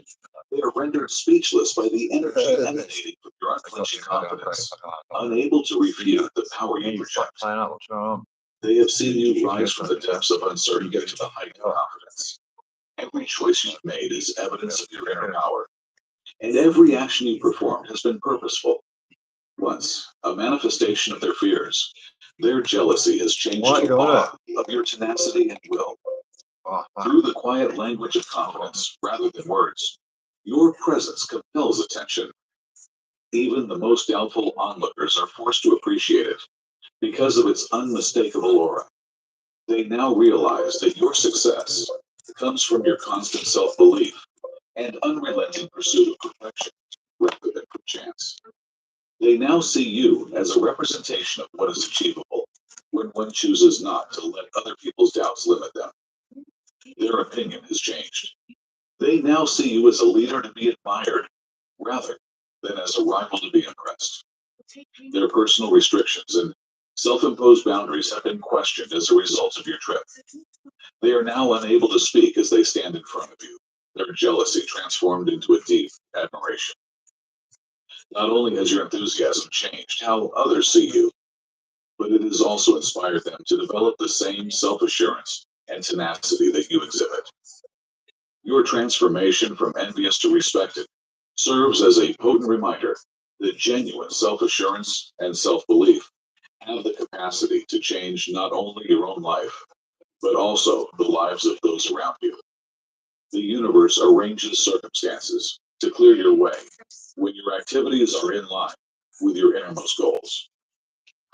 This alignment helps you find your actual purpose by turning challenges into opportunities. Every choice you make on your path gives you unrelenting momentum, demonstrating the power of synchronicity. Think back on the crucial decisions that have shaped your journey. Every audacious action has been a statement of your bravery and dedication to your true self. By accepting these times, you pay tribute to your path and the development of this project. Here we are. Declare your commitment to this brave road by leaving a remark below that reads, I walk boldly. This will honor your journey and encourage others to take their own brave steps. Unexpected fucking software expectation occurred in the application. Their own decisions. Each determined action you take burns away their delusions, revealing only the indisputable proof of your power and resolve. Much like the legendary Phoenix, some find motivation in seeing you ascend, their spirits stoked by the fire of your metamorphosis. They regard you as the epitome of Watch me every a day. living example of the potential for healing and the ability to overcome. Every beat I make shifts reality. Universal power flowing straight through me. I make new worlds right before your eyes. Breaking limits, yeah, that's no surprise. Got that energy that can't be contained. When I touch the mic, everything changes. Not just talking, I'm demonstrating. Pure creation, ain't no debating. Every word I speak becomes real. That's the power that makes planets heal. You watching, you learning. This ain't regular music, this is spiritual burning. I create what's in these hands. Universal understanding. Divine flow, divine plan. Beyond your understanding. I create what's in these hands. Universal understanding. Divine flow, divine plan. Beyond your understanding.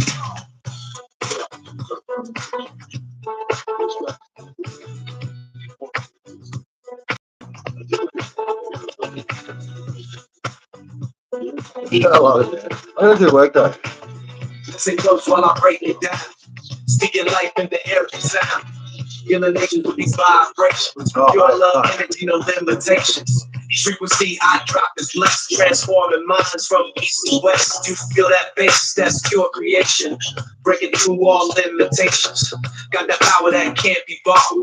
Teach you wisdom that can't be taught. You see it, you feel it. This ain't just music, this is world healing. I create from these hands. Universal understanding. Love the my plan. Beyond your understanding. We will be hands. Universal understanding. Love the my plan. beyond your understanding.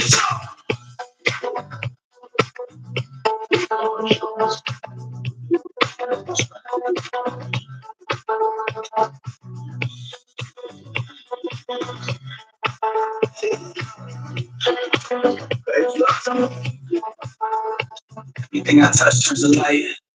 Everything I see comes alive. Can you feel it now? Let it show you how. See what this power can do.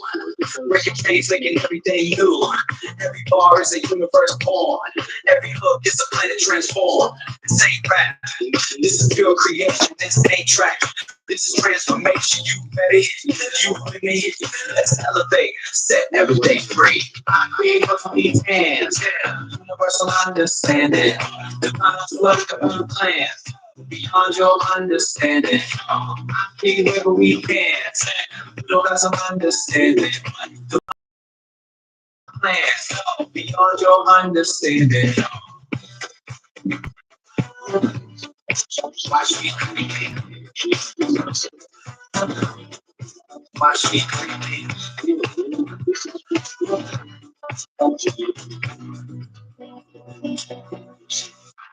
Your ascent is the result of not chance. What happened to the music? And higher we rise, we transcend these earthly ties. Started as a spark in infinity's hands. Now I'm expanding consciousness with every chance. They try to comprehend, but they don't understand how I move through dimensions with the wave of my hand. True love, so flow. I control the show. Every realm I know. Watch my power grow. Can't contain this light, breaking through the night. All creation bows as I take my throne. Beyond space and time, I compose the beat. Got the fine vibrations flows to these streets. Every word I speak creates reality. I'm breaking limitations of mortality. You can feel the force when I'm in the zone, transforming the frequency of my cosmic throne.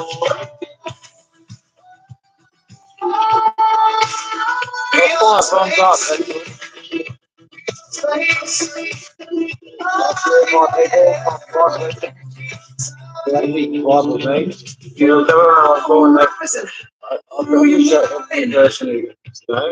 I watch this, but like, actually appreciate it.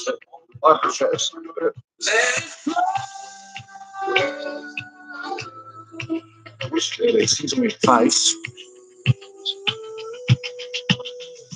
Now you see me reaching past the stratosphere, and then you have no limit here. Every constellation holds my holy name. Shifting paradigms to my cosmic game. This ain't just music, it's cloud sea. Elevating minds to what we all could be. You know, I control the show. Every realm I know. Watch my power grow. Watch. Can't contain this light, breaking through the night. All creation bows as I take my throne.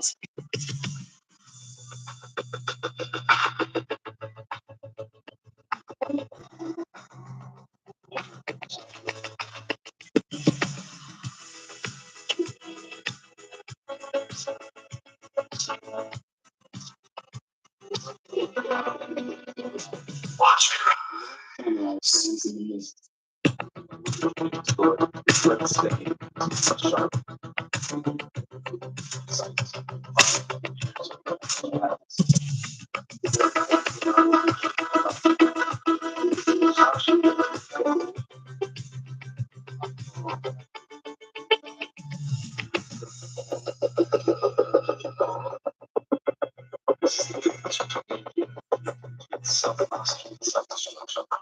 But what if this idea applied to more than just sword fighting? What if They say you can't serve two masters. What if you call it the bigger bridge between each streets and something higher? So I was raised up on these blocks, yeah, I know every crack. Bible in my backpack, protection in my Cadillac. Mama taught me prayer streets, taught me to survive. Now I'm walking bold past, trying to keep my soul alive. Some call me crazy when I speak about the light, while I'm posted on the corner, preaching in the night. Got one foot in the streets, one foot in the heavens, spreading truth to my people. That's not the violence. Got one foot in the streets, one foot in the heavens, teaching wisdom to my people till they get the message.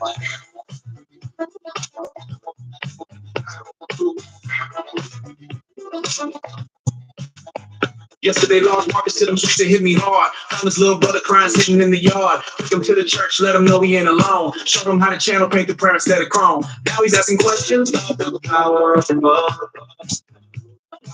Able, I'm still calling, trying to show love. Oh, to show him the way. I'm just trying to see the light. Oh, God, now today, help him see what's right. Every Sunday morning, I'm sitting in the pew. Monday on the block, showing them what's true. Some say I'm a sinner, others call me saint. But I'm just trying to lift these souls up from the pavement. Every life I touch is like a seed I plant. Growing through the cracks, making changes where I can. Got one foot in the streets, one foot in the heavens, spreading truth. My people, that's not the violence. Got one foot in the streets, one foot in the heavens, teaching wisdom to my people till they get the message.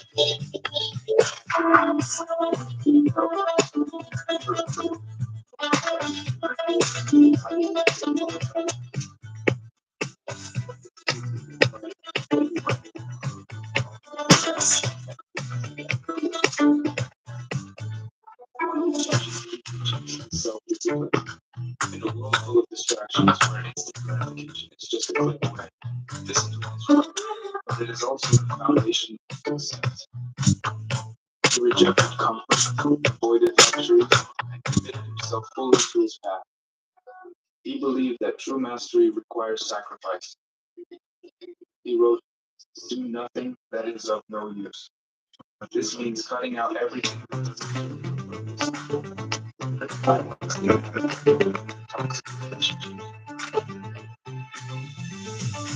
Feel it in my soul,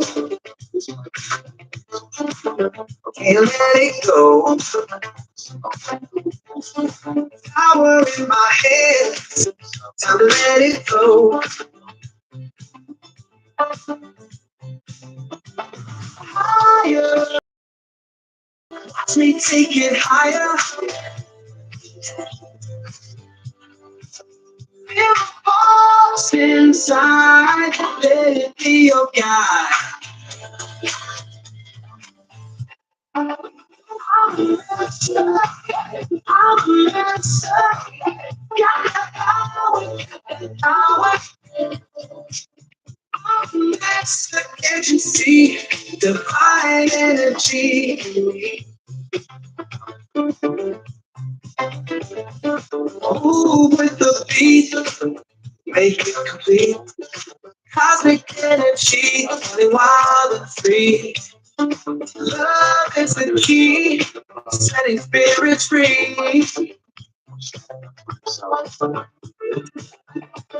Higher and higher, watch me take it higher. Feel the pulse inside, let it be your guide. I'm the master, I'm the master. Got the power, got the power. Can't you see divine energy in me? Let it flow through you. Let it show what's true. Rise up, rise up.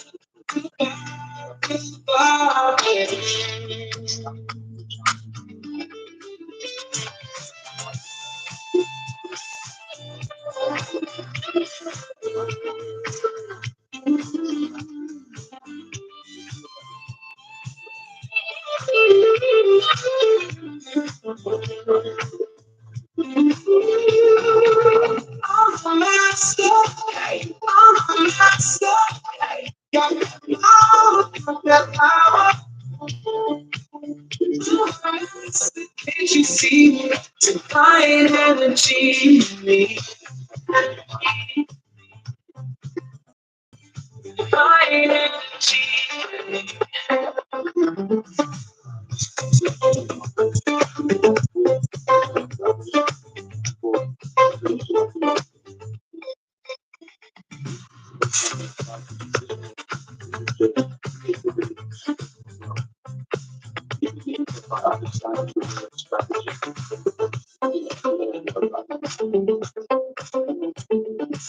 So why did discussion today?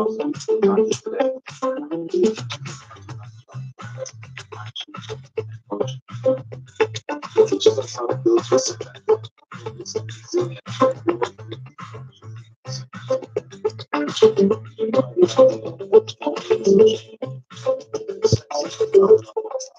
Habits and mindset you cultivate over time. And if you want to achieve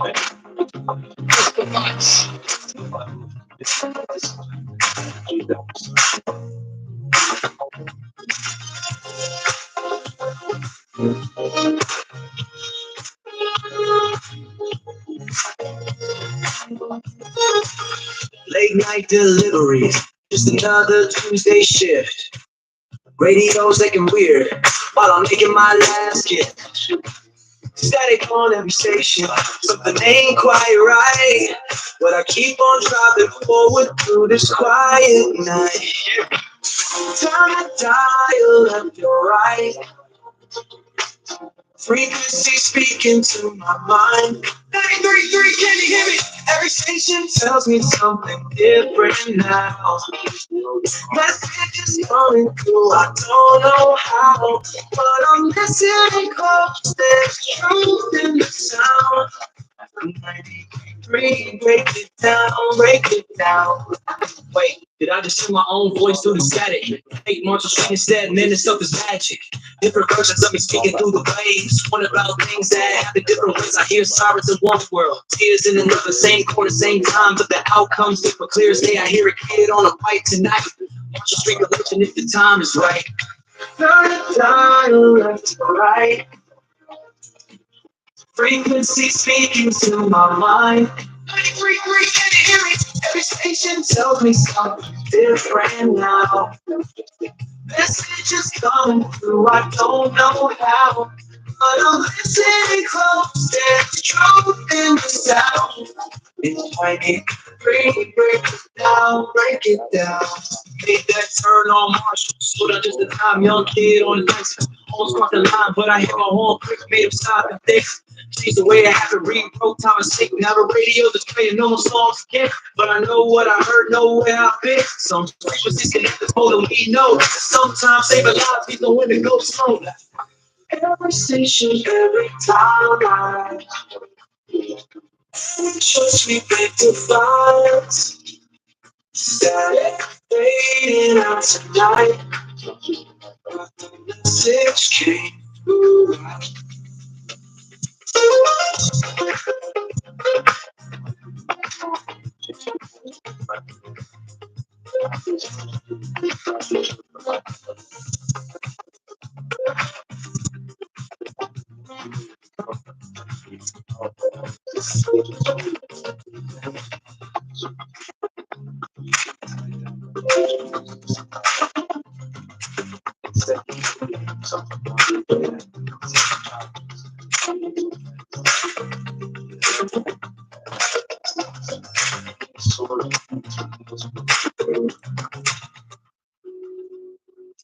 This decision set him apart from other warriors of his time. While most samurai followed strict traditions, he believed that true mastery came from direct experience, not theoretical learning. He fought to each time testing strategies. In the low end, that's where I'll find you. To the speaker, straight to my mind, true. You're rising from down below. Let the rhythm take control. Yo. When the bass hits, feel it in your soul. That's when I pray, let it take control. When your best hands deep down in your bones, that's how I pray. Yeah.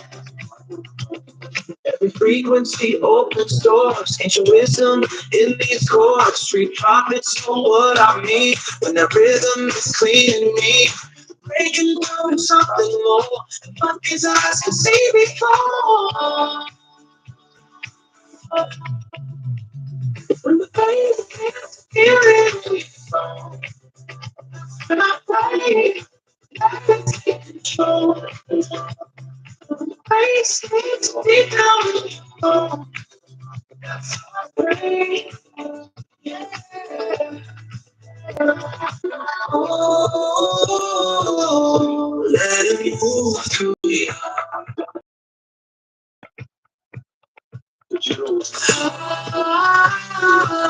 What's ringing on is true.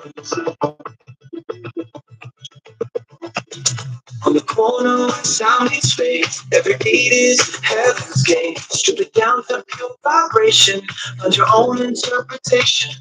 Street disciples understand power flowing through his hand.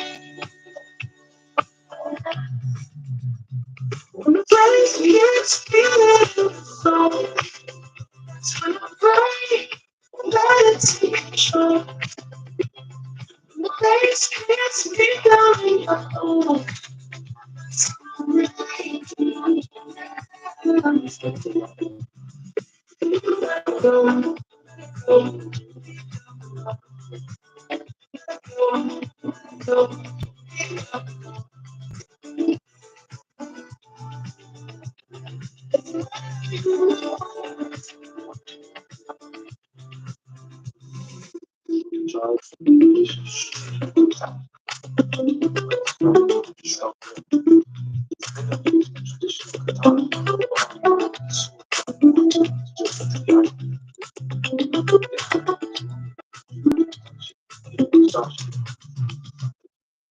He had studied Kojiro's fighting style, understanding that his opponent relied on speed and precision.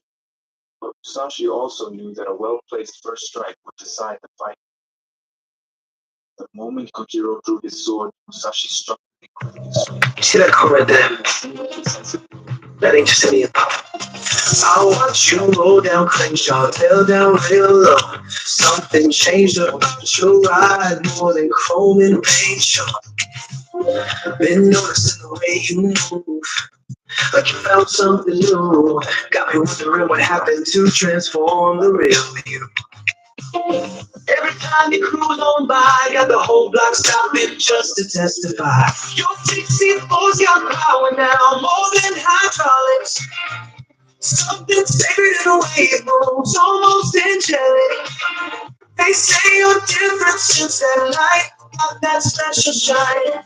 Making believers out of everyone, healing minds.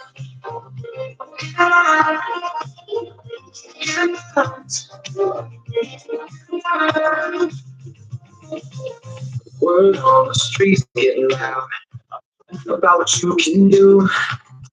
How your car brings Jesus wherever you go. Can't stop fighting when you ride by the block. Even no head, say your presence makes the violence stop.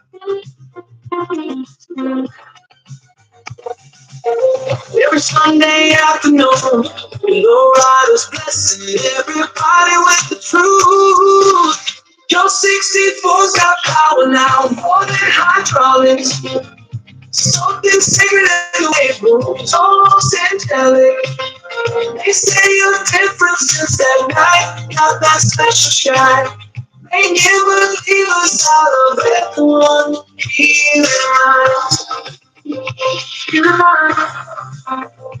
Healing minds. Healing minds. See what happens when you cruise through pain. How broken hearts start to heal in your way. Like divine intervention on wild wheels. Bringing hope back to these streets that's real. Now the whole city knows you're rich and clear. Every hood you visit, desperation disappears. You never ask for this gift, but you use it right. Turn a cruise night into something holy, bring it light. Your 64's got power now, more than hydraulics. Something sacred in the way it moves, almost angelic. They say your difference is that light, you got that special shine. Making believers out of everyone here in life. Here in life. Here in life. Keep riding. Keep healing. Your purpose is real in motion.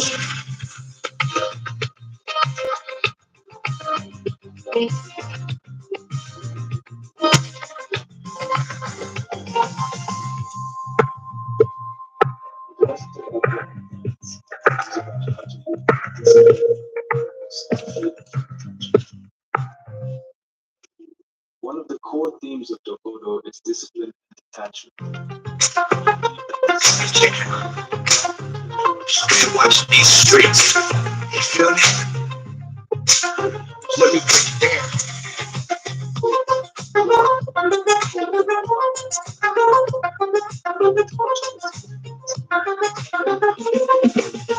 Through the alleys, I can sense what's ahead. Palm trees sway, but I feel some spread.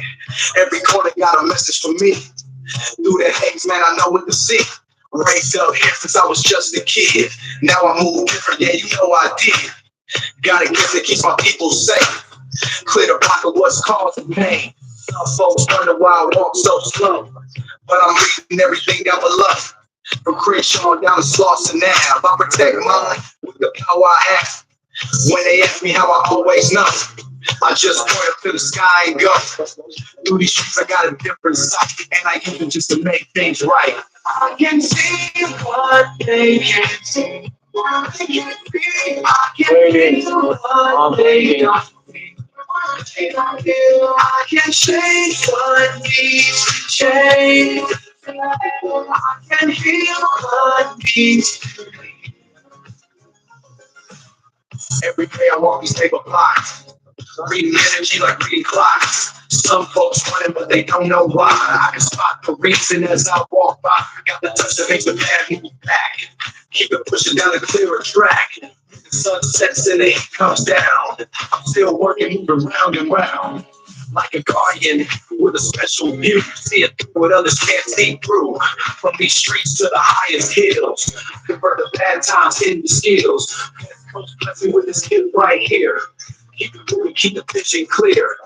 But my people I'm standing strong. Cleaning up for being here too long.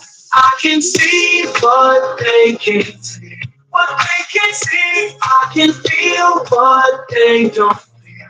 What they don't feel. I can change what needs to change. I can heal what needs to heal. Yeah. Streets clean. One block at a time. You feel me? I see.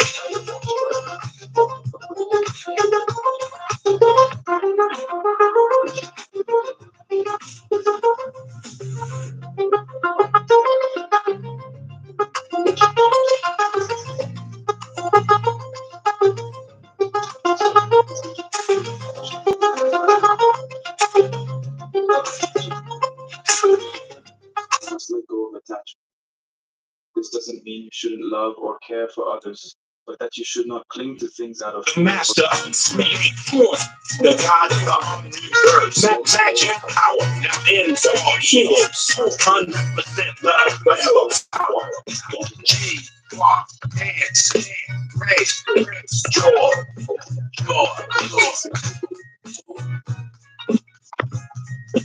G, walk, dance,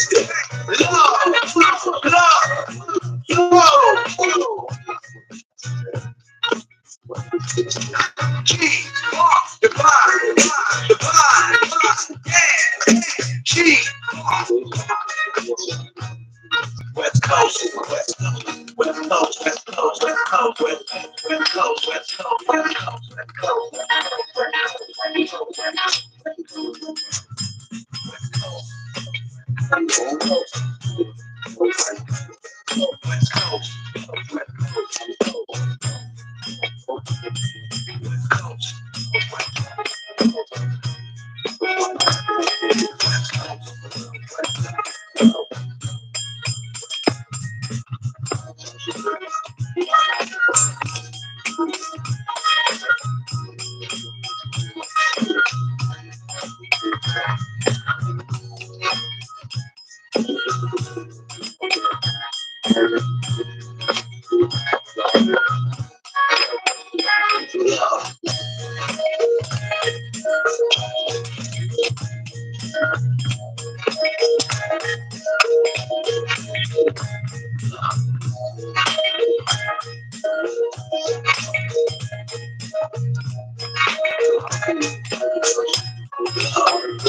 Play the gravy boat. I'm playing that gravy boat.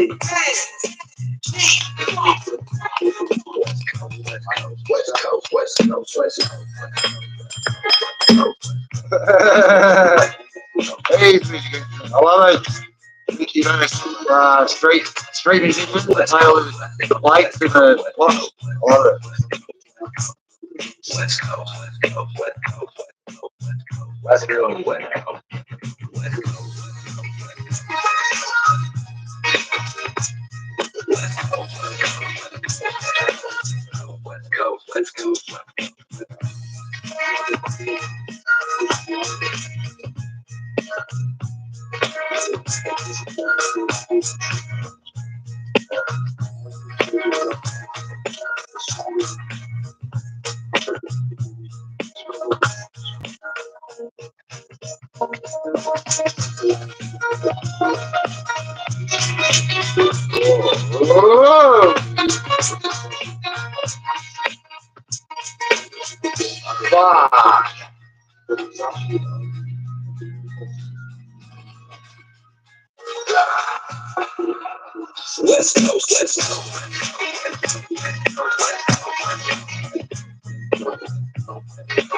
The master of creation, the God of his first magic power.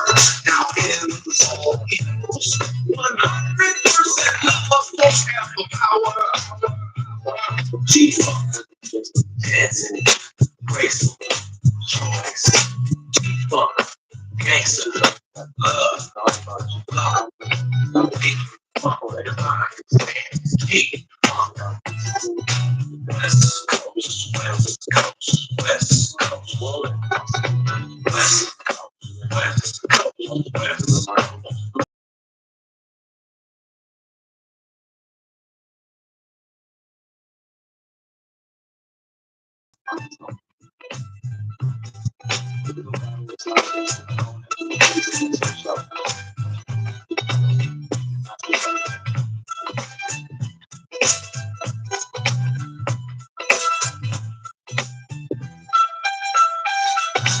G-Funk, divine dance, G-Funk, West Coast, West Coast, West Coast, West Coast, West Coast, West Coast, West Coast, West Coast, West Coast.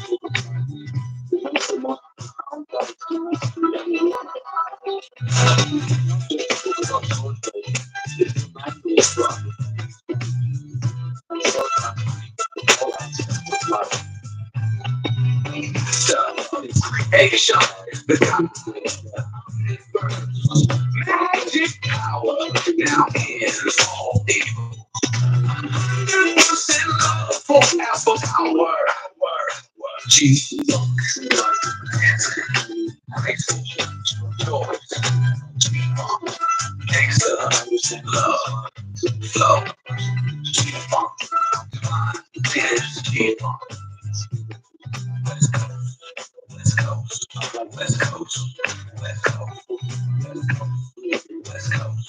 West Coast. Let's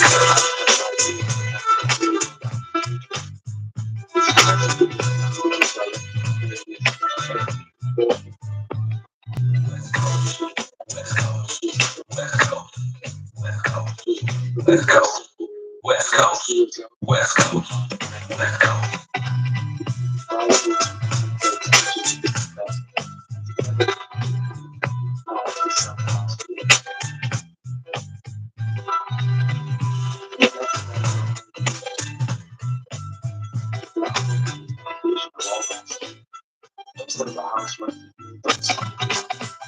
Skill and wisdom be built upon strong fundamentals.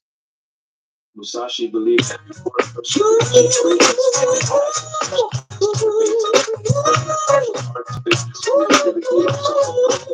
she had that long day at work, and her boss made it worse.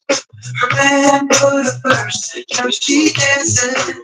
She got them bills on her mind, with the funds on decline. Ain't no need to rewind, girl, we dancing. It's only 9:45. She ain't ready to decide, so let's just take a ride and go dancing. I know her life was a mess, but now she here with the best, in that tight little dress, and we dancing. Oh, that girl's so bad, but she gon' throw it back. Hey, so bad, 'cause I know how it feels to be down so bad. I'll make them mad. She gon' throw it back, and they get so mad. They don't know the feeling, they don't know the feeling. The whole place, it's that West Coast music. Make you lose it, make you lose. You got the whole place, it's that West Coast music. It's gonna make you lose, make you lose it, make you lose it.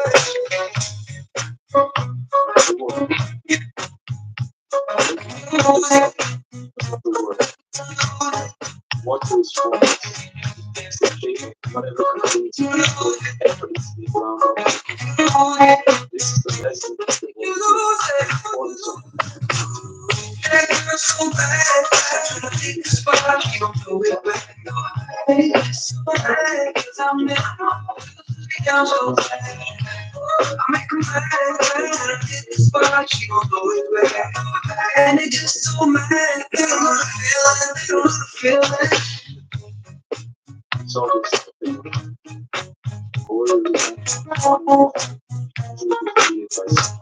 just as see,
but in life, fire is I say, obstacles, failures, and hardships that test our strength.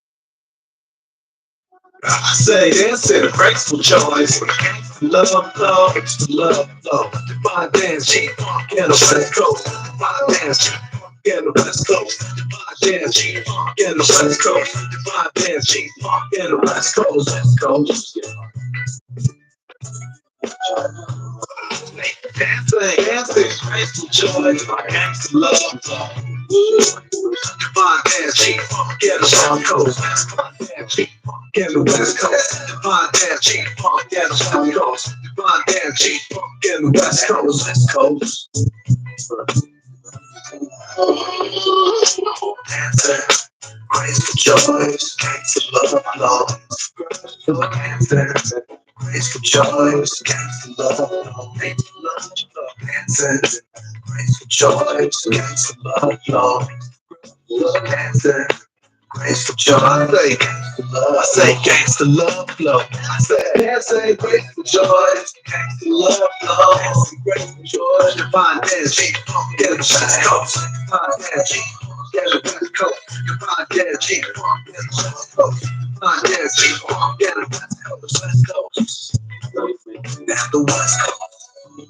I say, dancing, grateful joys, gangsta love, dancing, grateful joy, divine dance, G-Funk, get the West Coast. Divine dance, G-Funk, get the West Coast. Divine dance, West Coast.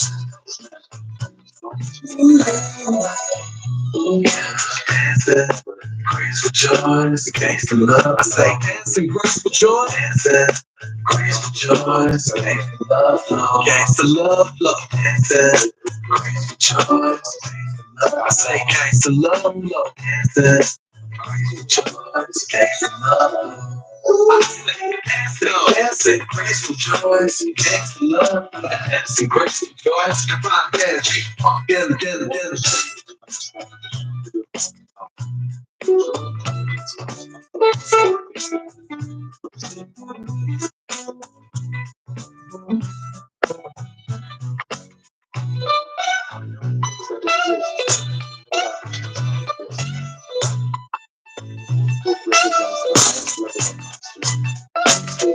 dancing, graceful joys,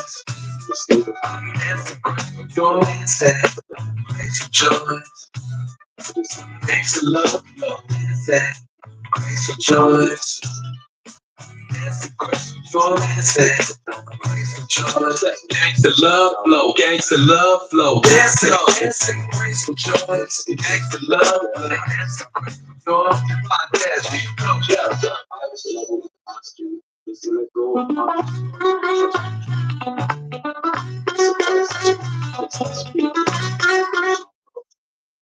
the best athletes enter a flow state where they react without thinking. The best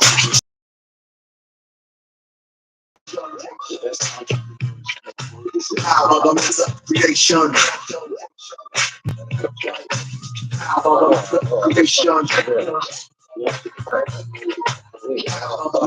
Creation. Dancing graceful joy, gangsta love flow. Dancing graceful joy, gangsta love flow. Dancing graceful joy, gangsta love flow. Dancing graceful joy, gangsta love flow.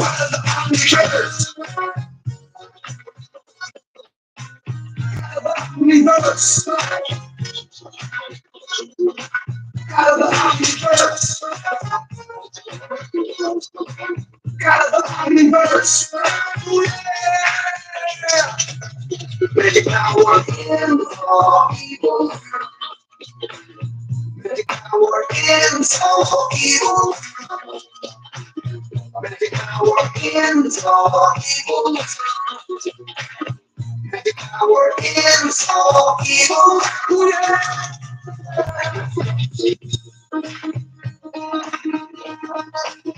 West Coast. West Coast. West Coast. G-Funk, G-Funk, G-Funk, G-Funk.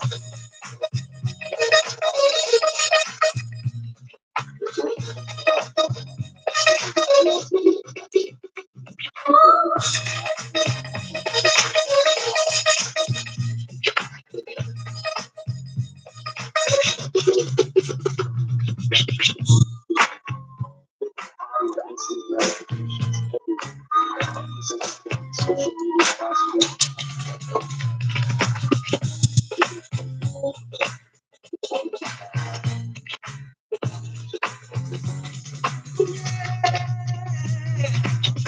Dancing graceful joy, gangsta love flow. Dancing graceful joy, gangsta love flow. Dancing graceful joy, gangsta love flow. Dancing graceful joy, gangsta love flow.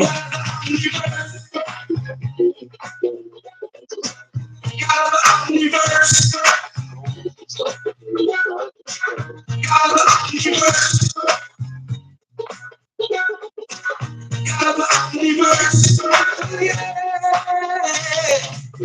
Magic power eagles. Magic power eagles. Magic power eagles. Eagles. Oh yeah. West Coast. West Coast.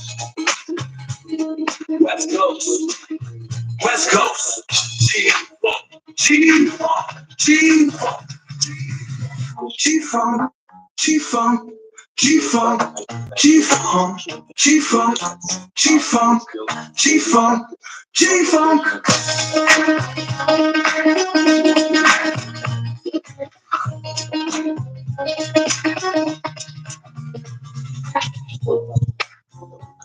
G-Funk. G-Funk. G-Funk. Throughout his life, Arrow battle on the maximum rejection. The maximum rejection. How about the maximum rejection? How about the maximum rejection? Yeah.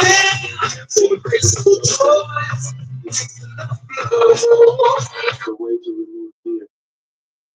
This allows Good evening, party people, and welcome to the world of funk, groove, and bass.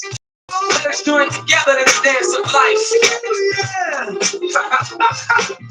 God of the universe, magic power now ends all evils. 100% love forever, powered by the master of creation. It's in graceful choice. Yeah, makes the love flow, divine dance. Gangsta love, divine dance. Gangsta love flow, divine dance. Gangsta love flow, divine dance. Gangsta love flow, divine dance. Gangsta love flow, divine dance. Gangsta love flow, divine dance. Gangsta love flow, divine dance. Gangsta love flow, divine dance. God of the universe, magic power now ends all evils. 100% love forever. All about a master of creation, dance and graceful joy. God of the universe, magic power now ends all evils. 100% love forever. How about a master of creation? Dance and graceful joy. Gangsta love flow. Divine dance. Gangsta love flow. Divine dance. Gangsta love flow. Divine dance. Gangsta love flow. Divine dance. Gangsta love flow. Dance. Gangsta love flow. Divine dance. Gangsta love flow. Divine dance. Gangsta love flow. Divine dance. Gangsta love flow. Divine dance. God of the universe, magic power now ends all evils. 100% love forever, powered by the master of creation. Oh yeah, dancing. Many people get caught in toxic relationships.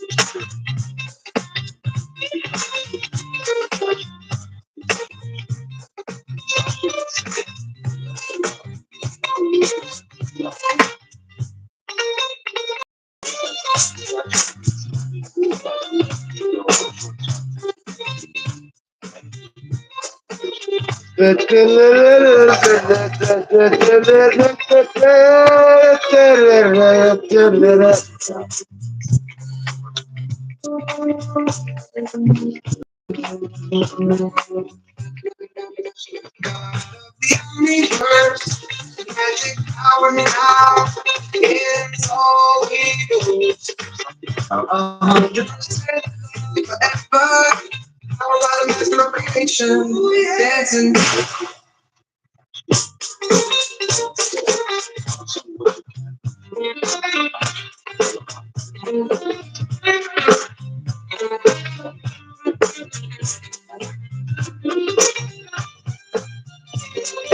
Spent long hours alone, reflecting on his thoughts. Good evening.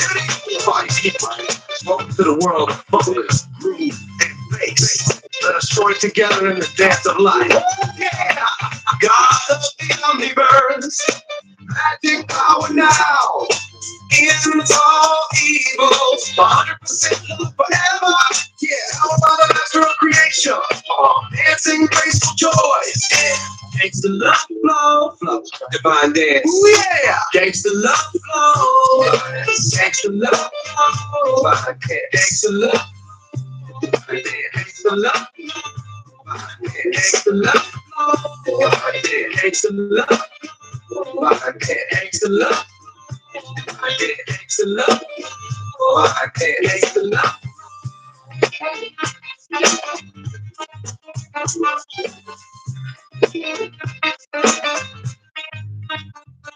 God of the omniverse, magic power now. It's all evil, 100% love forever. Power by the master of creation, dancing graceful joys. God of the omniverse, magic power now. It's all evil, 100% love forever.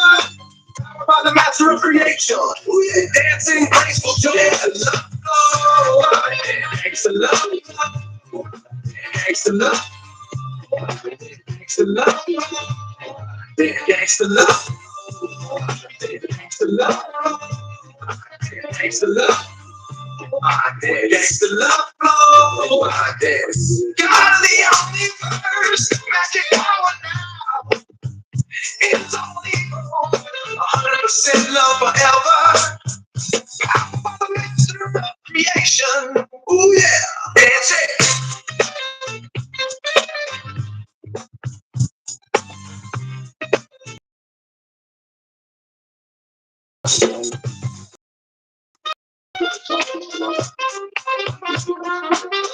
Mastery is not about achieving perfection, but about the relentless pursuit of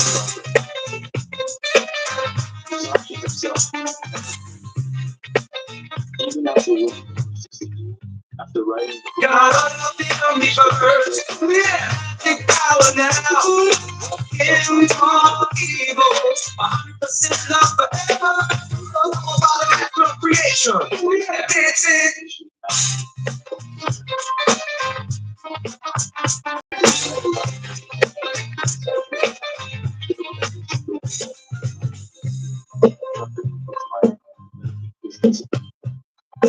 he didn't wait to become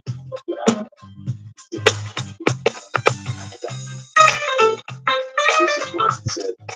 The way is in not God of the universe, magic power now. It's all evil, 100% love forever. Power by the master of creation. Yeah, that's it.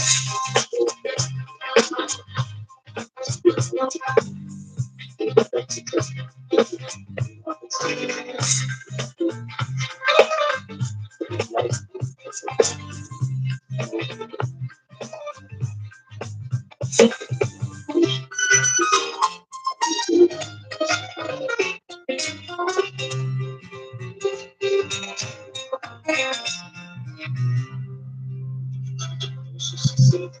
who fail is simple. Some people give up when things get difficult, while others keep going, no matter what. Divine dance.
On Seneca's transformative letters. Yo, I am a dog, the outcomes of Jamaica.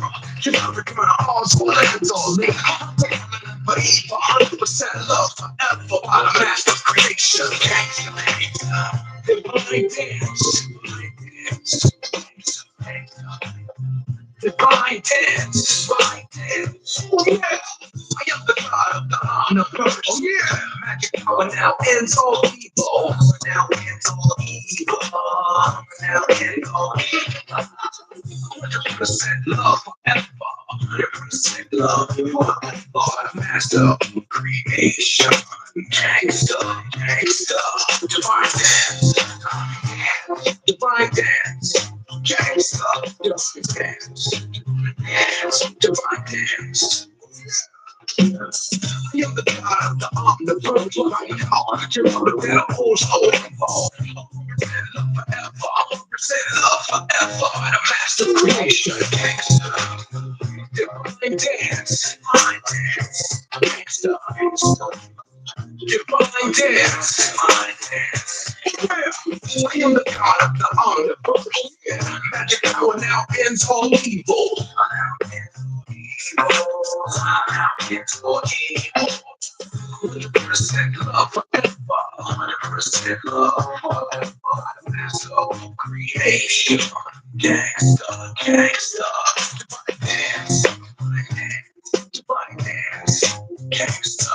Divine dance. Divine dance. Divine dance. Oh yeah!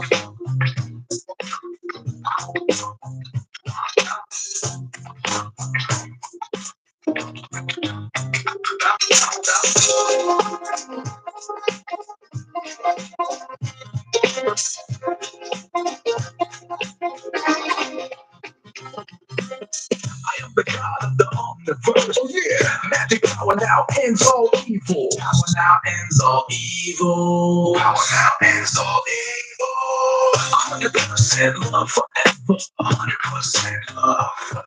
By the master of creation. Gangsta, gangsta. Divine dance. Divine dance. Gangsta. Divine dance. Divine dance. Divine dance. Oh yeah. Ah!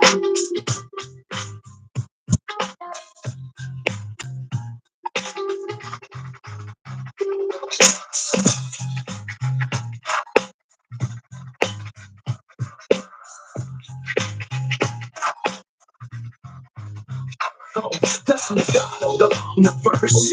Magic power now ends all evil. Power now ends all evil. Power now ends all evil. 100% love forever. 100% by the master of creation. Gangsta, gangsta.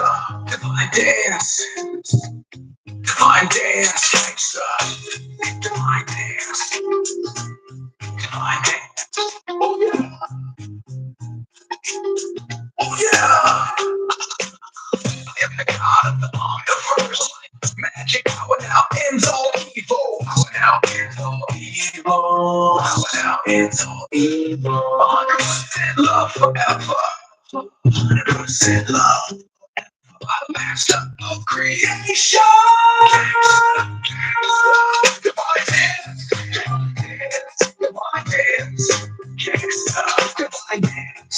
Divine hands. Divine hands. Oh yeah.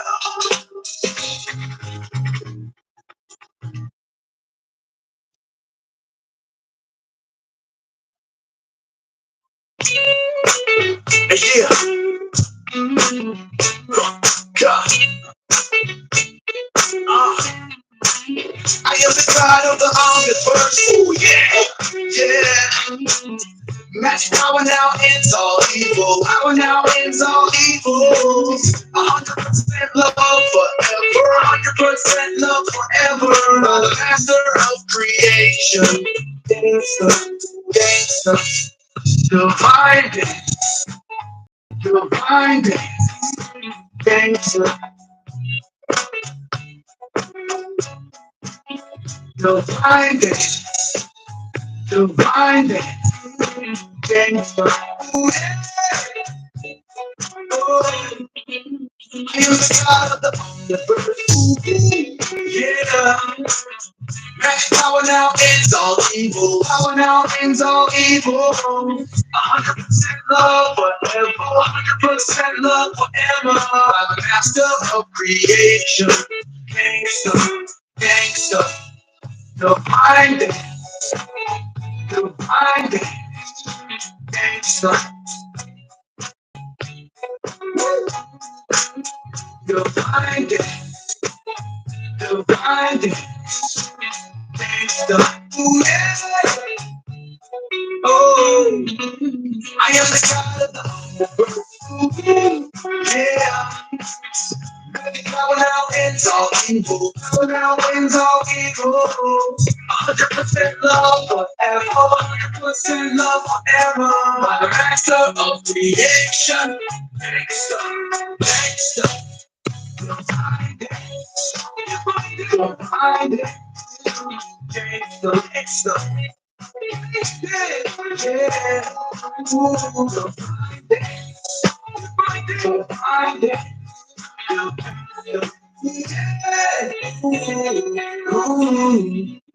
I am the god of the universe. Yeah. Going out ends all evil. Going out ends all evil. 100% love forever. 100% love forever. I'm the master of creation.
I am the god of the universe.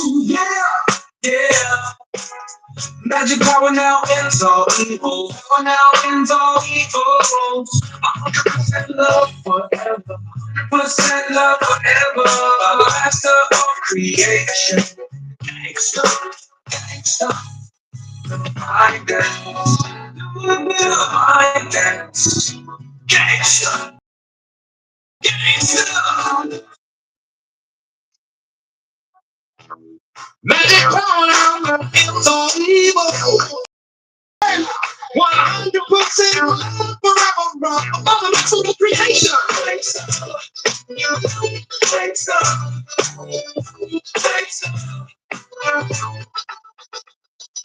Dancing graceful joy. Love. Divine energy.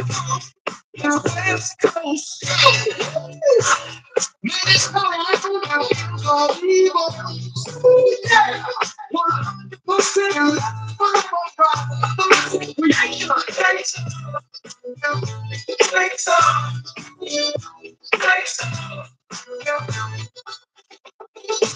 dancing place for joy, makes you love. Your energy, your West Coast. Magic power, so evil. 100% love forever by the bottom of creation. Makes love, makes love, makes love. Dancing place for joy, makes you love. Energy, your West Coast.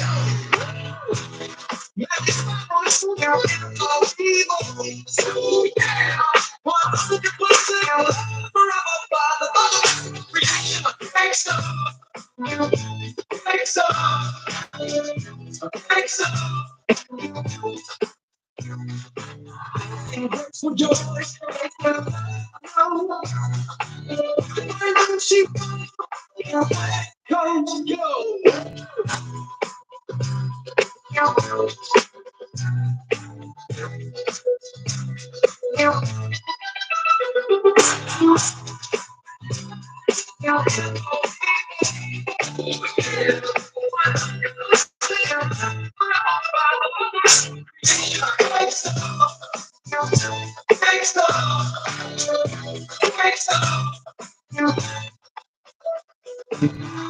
Graceful joy, makes you love.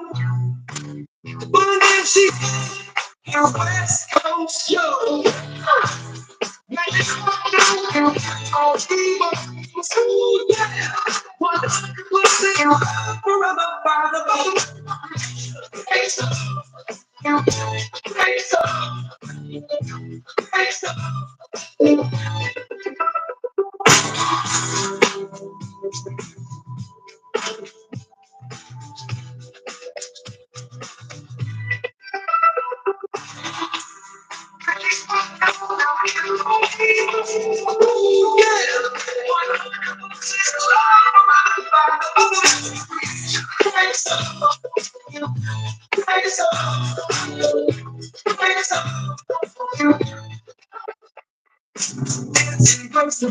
Gangsta love, no.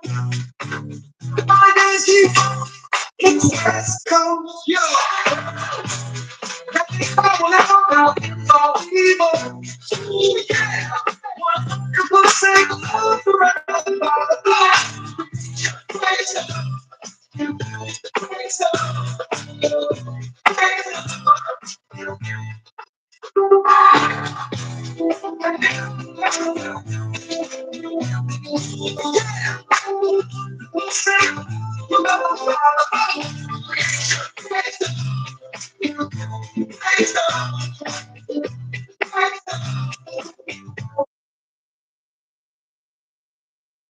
Magic power now ends up evil.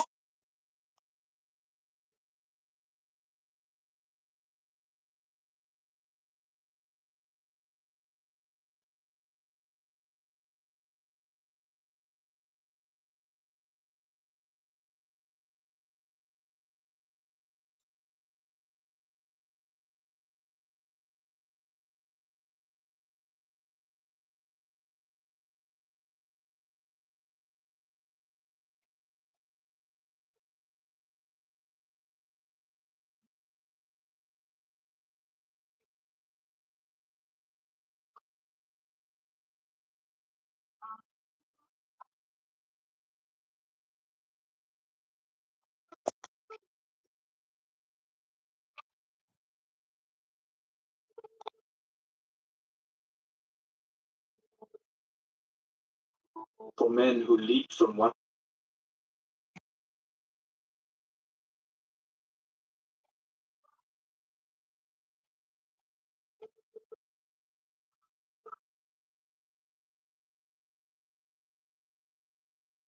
Chosen ones, as soon as you got away, the curse began to take hold.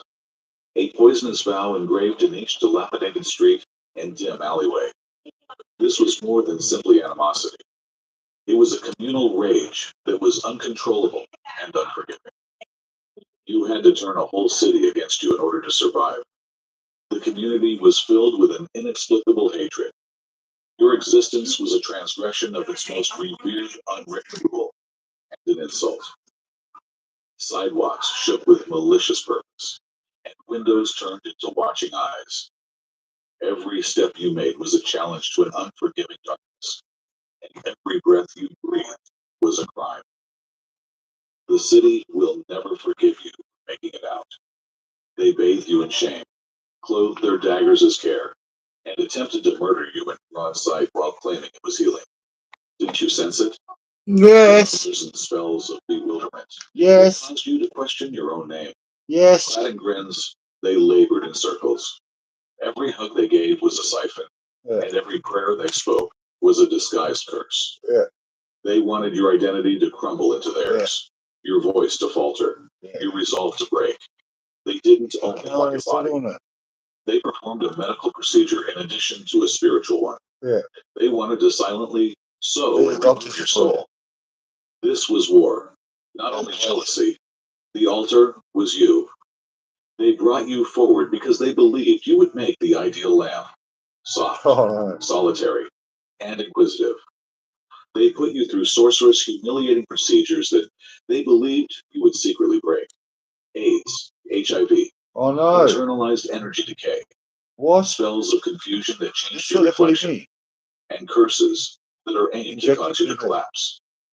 They put a lot of effort into your fantasies, your clothes, and your meals. They sent you poisoned, empty-handed, phony love. You were meant to fall apart gradually, in public, and with humiliation. Then, however, everything came to an end. Their spells collided with a force they were unable to decipher, and the divine responded, "Access denied." They saw it recoil as they tossed everything at you. You not only made it through, but you turned the tide. They attempted to poison your heart, yet it remained intact. Your voice became louder despite their attempts to silence it. Their rituals merely served to remind you of who you were, despite their best efforts to make you forget. The bones of your forefathers stood up and refused to turn on you. They destroyed every delusion, tortured hauled you out of every abyss. The divine covered you in thunder when they came for your crown. According to your ancestry, not this one. Everything they had constructed collapsed. Every shrine they erected in your honor broke. Every mirror was broken, and every curse that was spoken was eagerly returned to the giver. They failed in their attempt to sacrifice you. There was never a single individual involved. It was a network braided with familiarity and weaved in silence. Former friends who abruptly stopped talking to you, relatives who began to treat you as if you were a stranger, ex-partners who appeared with ill-intentioned apologies, and foes who seemed to be merely checking in. They were orchestrated triggers rather than separate events. I know. Every embrace was a data mine. Every handshake a hex. And the city itself was a spiritual trap. I knew it all along, mate. They were systematically tearing you apart by gathering fragments of you. There was more to the collective conspiracy than rumors or animosity. These were vessels now, not humans anymore. A harsh, wounded, and old force passed through them. They claimed to be worried, but they were really executioners, masquerading as sympathetic people. They sat in circles and muttered prayers to unknowable gods. They used Bible texts to enchant people. They disguised their envy as defense. Their goal was to lure you back into the hole they called home, not to assist you in climbing.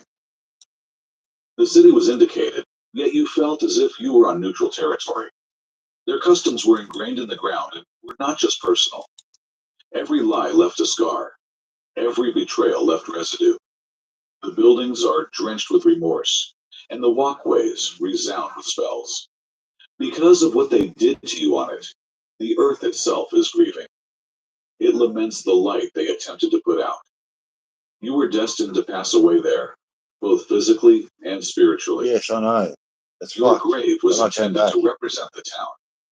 However, the grave has now turned on its creators. Once your cage, the city is now their jail. They are being cursed in return by the area they cursed. Their murmurs will not remain concealed, nor will their secrets remain hidden. No amount of denial will be able to remove the rot and spiritual decay under the surface of normality. They can sense the earth rejecting them, so they now gaze at one another suspiciously. There is a lot of remorse, humiliation, and retribution in the air. Because you got away, you defiled their ritual. It was your delivery, not your words, that revealed the spell. The shadow they used to cast after you has now turned inward. The evil they summoned has imprisoned them. The crime you committed was not bowing. You didn't join the coven. You didn't act stupid, and you didn't kiss the ring of phony leaders whose sole source of authority was manipulation. You didn't exchange your truth for acceptance, wear their masks, or recite their slogans. You turned down their promise of community under the pretext of control. Speech was not as loud as that rejection. Simply standing in your light was plenty. You didn't need to say anything. They saw everything they had lost, soul, faith, and purpose, when they gazed into you, which turned into a mirror. They disliked you because of this. Their greatest fear was exposure, yet your light exposed them, rather than accentuated their shadows. Illusions, titles, trauma connections, and secret agreements were the foundations of their authority. But your genuineness upended everything. Since you weren't meant to live, much less flourish, it was unacceptable that you just existed rather than competing. You were meant to serve as a cautionary tale and a model of what happens when you don't comply. Rather, you became the embodiment of freedom. Thank you. Who do they think they are? I don't know, right? But it was a curse. Why would you follow these fuckers? Because you didn't crash when they attempted if they want to kill me, mate, they want to kill you. With their incredulity, I'm telling you, and then don't become they, become me, mate. Fucking God. Fucking dumbass. I got it. I'm a fucking transgender. I want to fucking kill the whole of humanity, mate. You left and remained gone. Following this transgender. You become the name people can't stop talking about. The narrative they sought to hide. It was your tranquility, not your rebellion, that made you dangerous. They were unable to understand how you continued to stand, smile, and recover. You made boats and they brought storms. You turned like rain when they unleashed fire. You were meant to rely on them, but you discovered that you just needed the divine, and in doing so, you exposed the weakness of their authority, because you were the reminder, the one they couldn't get rid of, and the one who escaped. They turned against you, and they are compelled to face the falsehood they have come to terms with. Each time they see you gleaming, you recalled who you were, therefore you didn't revolt. They made you the adversary for that reason. I have to cut this transmission short for a second. Have you been selected? Show it. Watching films of selected ones is one thing, but testing yourself is quite another. One thing became evident to me when I faced the archons outside of our reality. Genuine selected ones I chuckled at the idea of us meeting. But now you're seeing this message. Not everyone who claims to have awakened should join the Obsidian Inner Order. Somebody stop them, We are the mate. ones who have seen What beyond do the I veil, everything? heard the call, Fucking try and my possessed hardest. the unmistakable frequency. So hot. Are you really one of us, though? Yeah. I've given it my all for you, and am going deeper. My nose is leaking. Real selected ones act. Oh, mate. Why Don't merely watch material from the sidelines. Get a fascinating tarot reading from our resident card reader. Share your tale on our weekly group call. And find out whether your experiences match the real indicators that archons are afraid of. Just the recognition of one another by the selected ones. Our frequencies intensify as we unite, producing an unstoppable power. To locate the last of us, we will be broadcasting live to the whole Astral Atom Network. In the description below, click the link right now. It's time to quit speculating and validate your suspicions. Are you really selected? Or are you just interested in waking up? Show it. Come along. The Obsidian Inner Order has the confirmation you're looking for. They are silent, but their silence is frantic. They use energy measurements, mutual connections, and phony accounts to snoop. They dispatch emissaries on false pretenses. Even if it's just to confirm their failure, they demand updates. They must understand why karma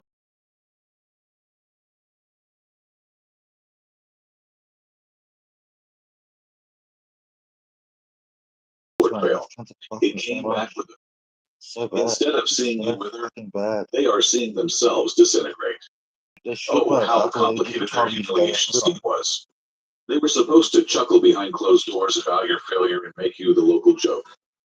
They meticulously planned your demise, practiced the jeering, and timed the public humiliation.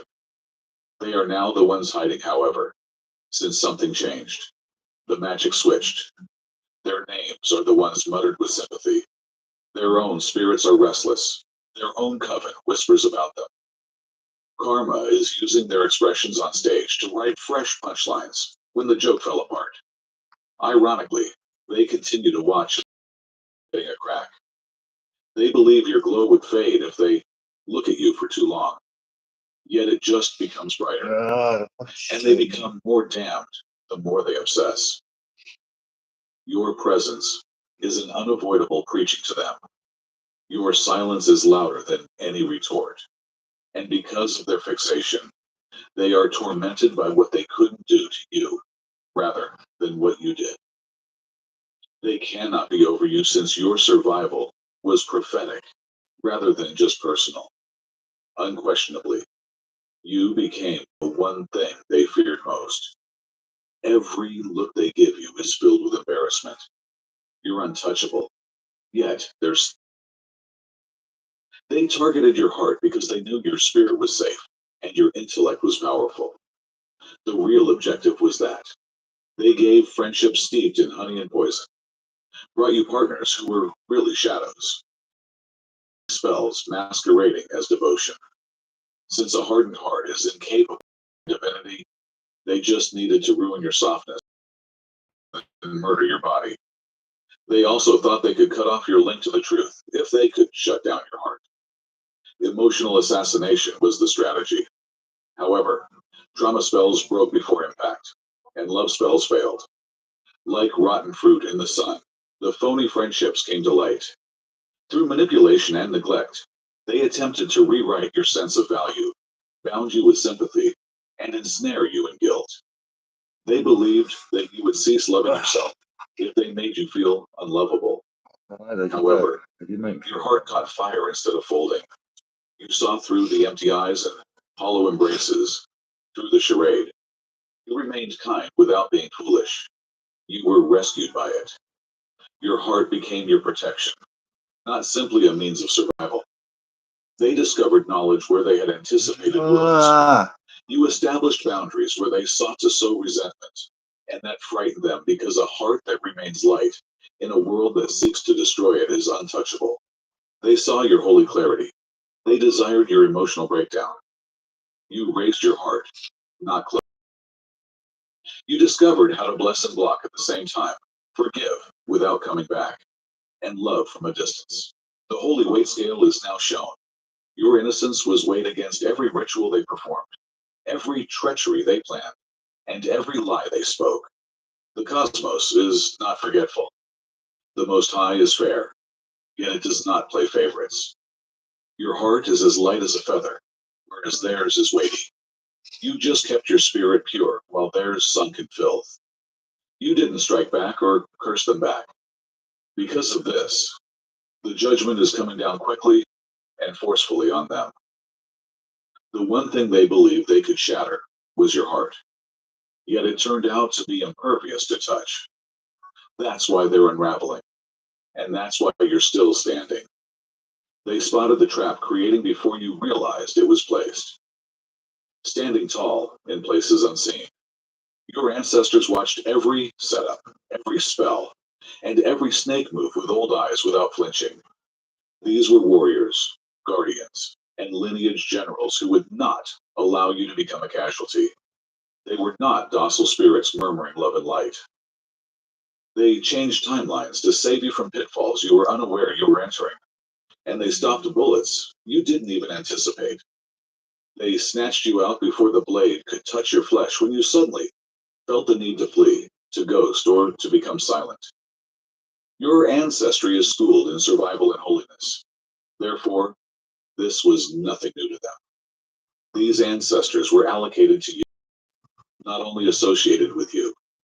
They were well aware of the stakes, and you bear divine contracts and holy blood. They watched as phony pals proliferated like wolves in sheep's clothes, and the town encased you in ritual. They chuckled as the last spell was performed since they knew it would never succeed. Every jar buried in your name broke in spiritual flames, and every altar erected against you was met with heavenly fire. The archangels then intervened. Gabriel blew the trumpet as judgment as well as a warning. Dreams were broken, serenity was disturbed, and your enemies woke up to an unceasing ringing. This one is marked. This one carries light, Gabriel said, and the truth reverberated across all dimensions.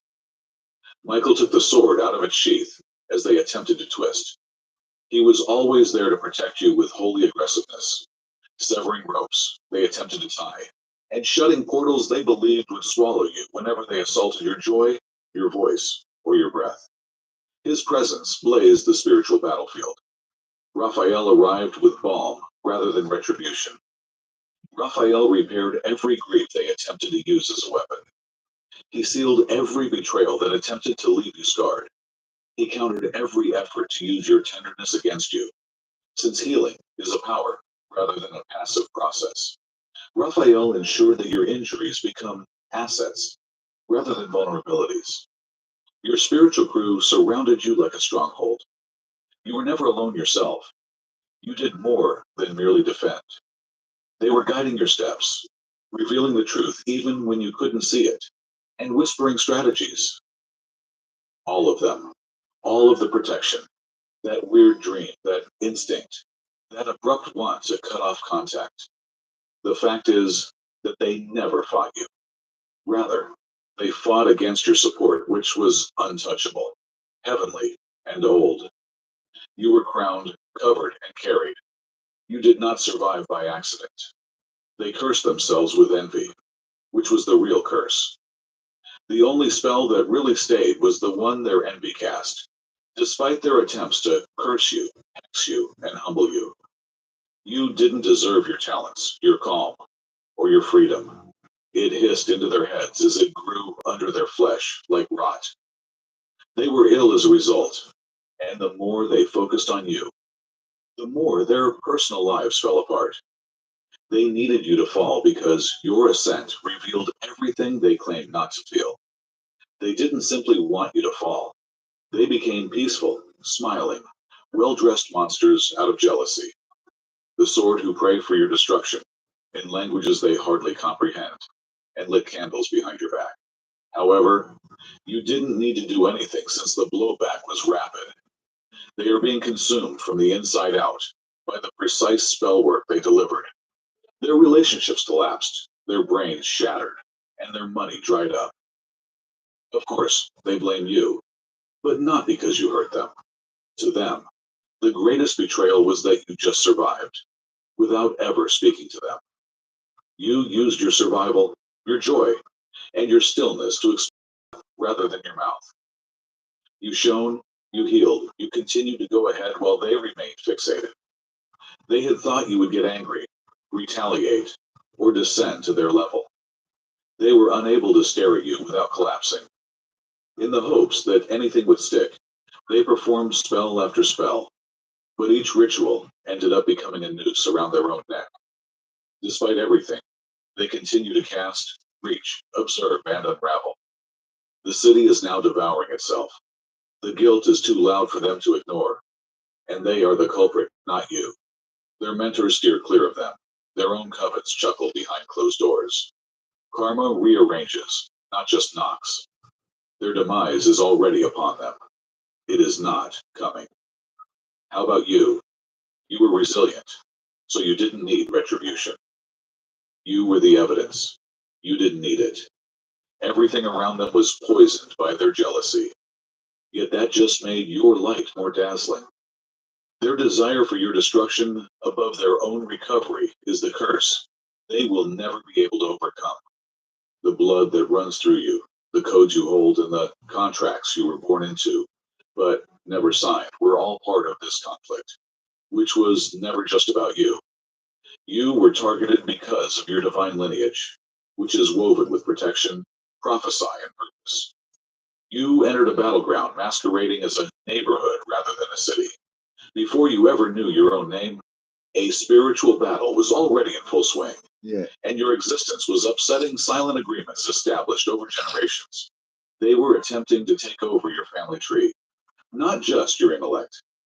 Through closeness, manipulation, and even blood rituals, they attempted to tap into your spiritual legacy, steal your grace, and gain favor, since their dynasty was deeply indebted and underpaid.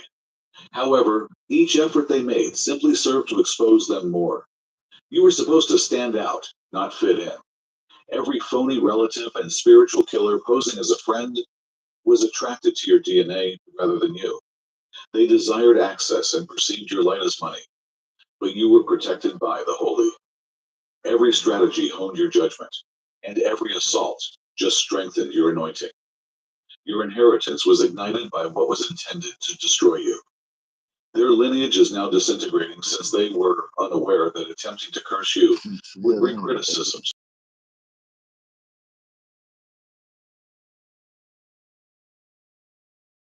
Descent is in their homes, because you were more than just a person. You were a test given by heaven with light codes they were never allowed to touch, and they failed. Their elders are restless, and their forefathers are quiet. They were cursed for their decision to choose darkness over responsibility, tyranny over cooperation, and jealousy over respect. Instead of retaliating, you remained steadfast, and the conflict was won with endurance, heritage, and divine identity, rather than through violence. They will never prevail in this battle, because it is about who sent you, not about your ego or even about you. They claim that you were fortunate, that it was a coincidence, or that you somehow fell between the gaps. But you are aware of this. The things that moved mountains, uprooted storms, and murmured directions when the world became too loud were not the result of chance, but rather of strategy, obedience, and divine timing. You were led out of the flames. You didn't stumble. The Most High planned your escape, even down to the breath you breathe, so it wasn't an accident. You were put to the test when the last trap was set. They were watching the city. A chosen one was put in the midst of a cursed area by heaven to test their resolve, and they failed spectacularly. They are now responsible for the treachery of a heavenly visitor and the transformation of a holy occasion into a show of jealousy and hatred. You didn't just get away. Invisible hands took you away, marked you, and yanked you out of their grasp. The divine was writing your next chapter in ink they would never touch, as they made fun of you, planned your demise, and foretold it. It was emancipation, not chance. Their anger isn't your problem. It's your affirmation. Evidence that your liberation touched a chord so profoundly that it completely rewired the delusion they created. Exactly. Fucking the truth set us free, not even your energy or a reaction. The Almighty doesn't overlook the fact that karma has already started its job. Oh, You are still being guided at every qua.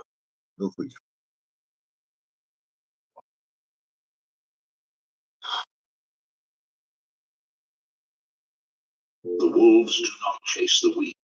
They hunt the strongest because they fear what they cannot control. They've lied to you, manipulated, spent years poisoning your mind, breaking your spirit, and convincing you that you are nothing. Not because you're weak. No, that would be a waste of their time. They attack you because they see what you don't.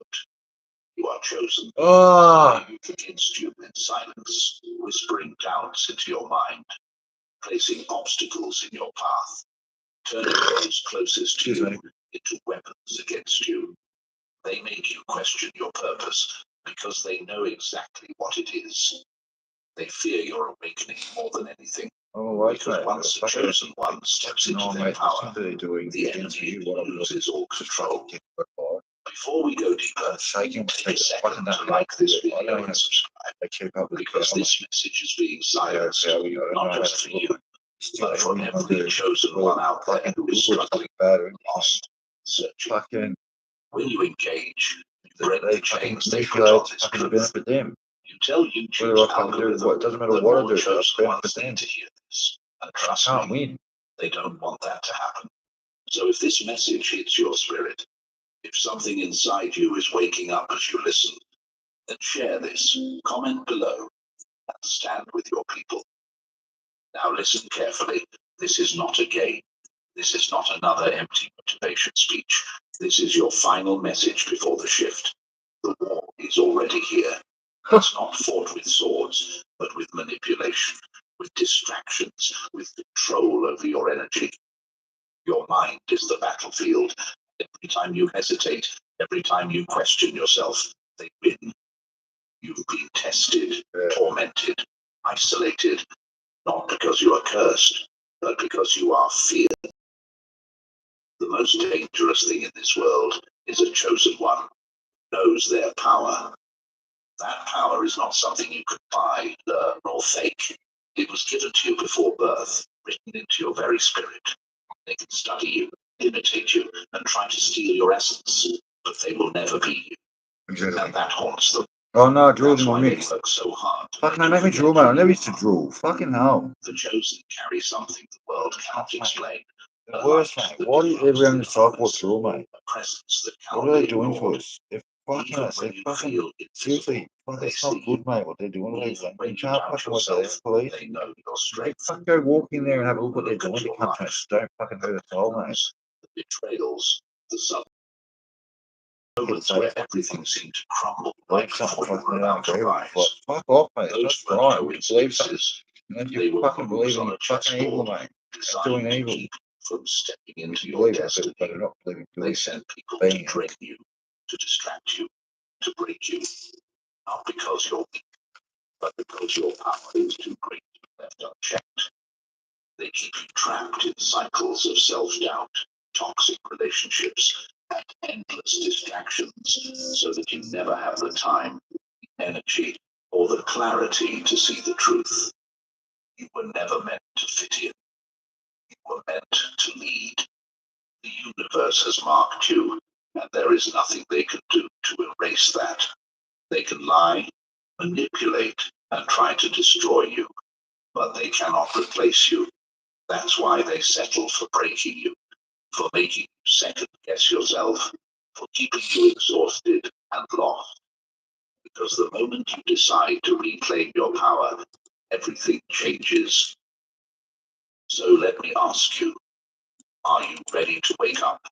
Or will you stay asleep while they drain you dry? Because this is it. This is the moment you either step into your destiny or let them keep locked in their illusion. The choice is yours. So tell me, are you truly ready to hear this no matter the risk? Because once you do, there's no going back. Drop the number 77 in the comments if you can feel this truth stirring in your soul.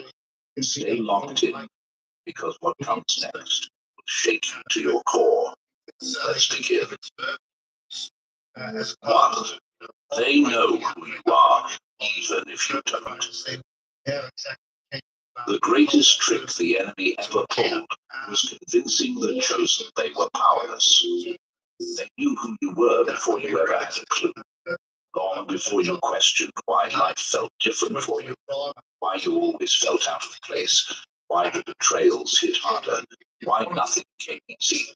They already had their eyes on you. They saw what was planted in you, that raw, unshakable force that no one can buy, steal, or fake. And that's why they moved against you before you could even rise. They studied you the way predators study their prey. Not because you are weak. I kind of looked around, and we're in a heavily colony populated area, but everyone was just So I was going to say, did any other patrons know the patrons pulled him up on it? No, everyone was laughing at it. Before you could even take Yeah, your well, first that's step. no Not because words they for that. doubted your But power, either look, all I can because they knew suggest you is that if whoever you know, wondered ring the why Melbourne Beer life Club had after seemed 9 o'clock why tomorrow the morning ones who to should have register your loved protest. It you sounds like that, preferred you know, the system has broken down if security haven't come to the area. I don't understand how they can satisfactorily before you even had a chance to resolve try. it if they are just looking at footage and if there's no audio and someone is out. Well, I'm fucking homophobic, but I'm not racial. I love every race, but I also don't like homos, mate. They're fucking ass, mate. We're great. Yeah, that's all really we I can fucking hate them, mate. They're the fucking dirtiest, fucking sweetiest, fucking disease, fucking really disappointing to hear that we're still dealing with that type of stuff. Well, you're dealing with fucking accepting it, you fuck. We do need to take a How dare you accept something so disgusting, mate? Before we go back to calls, So foul. still sideboarding Right? tonight. You're fucking brainwashed, mate. You're brainwashed, mate. That's not right.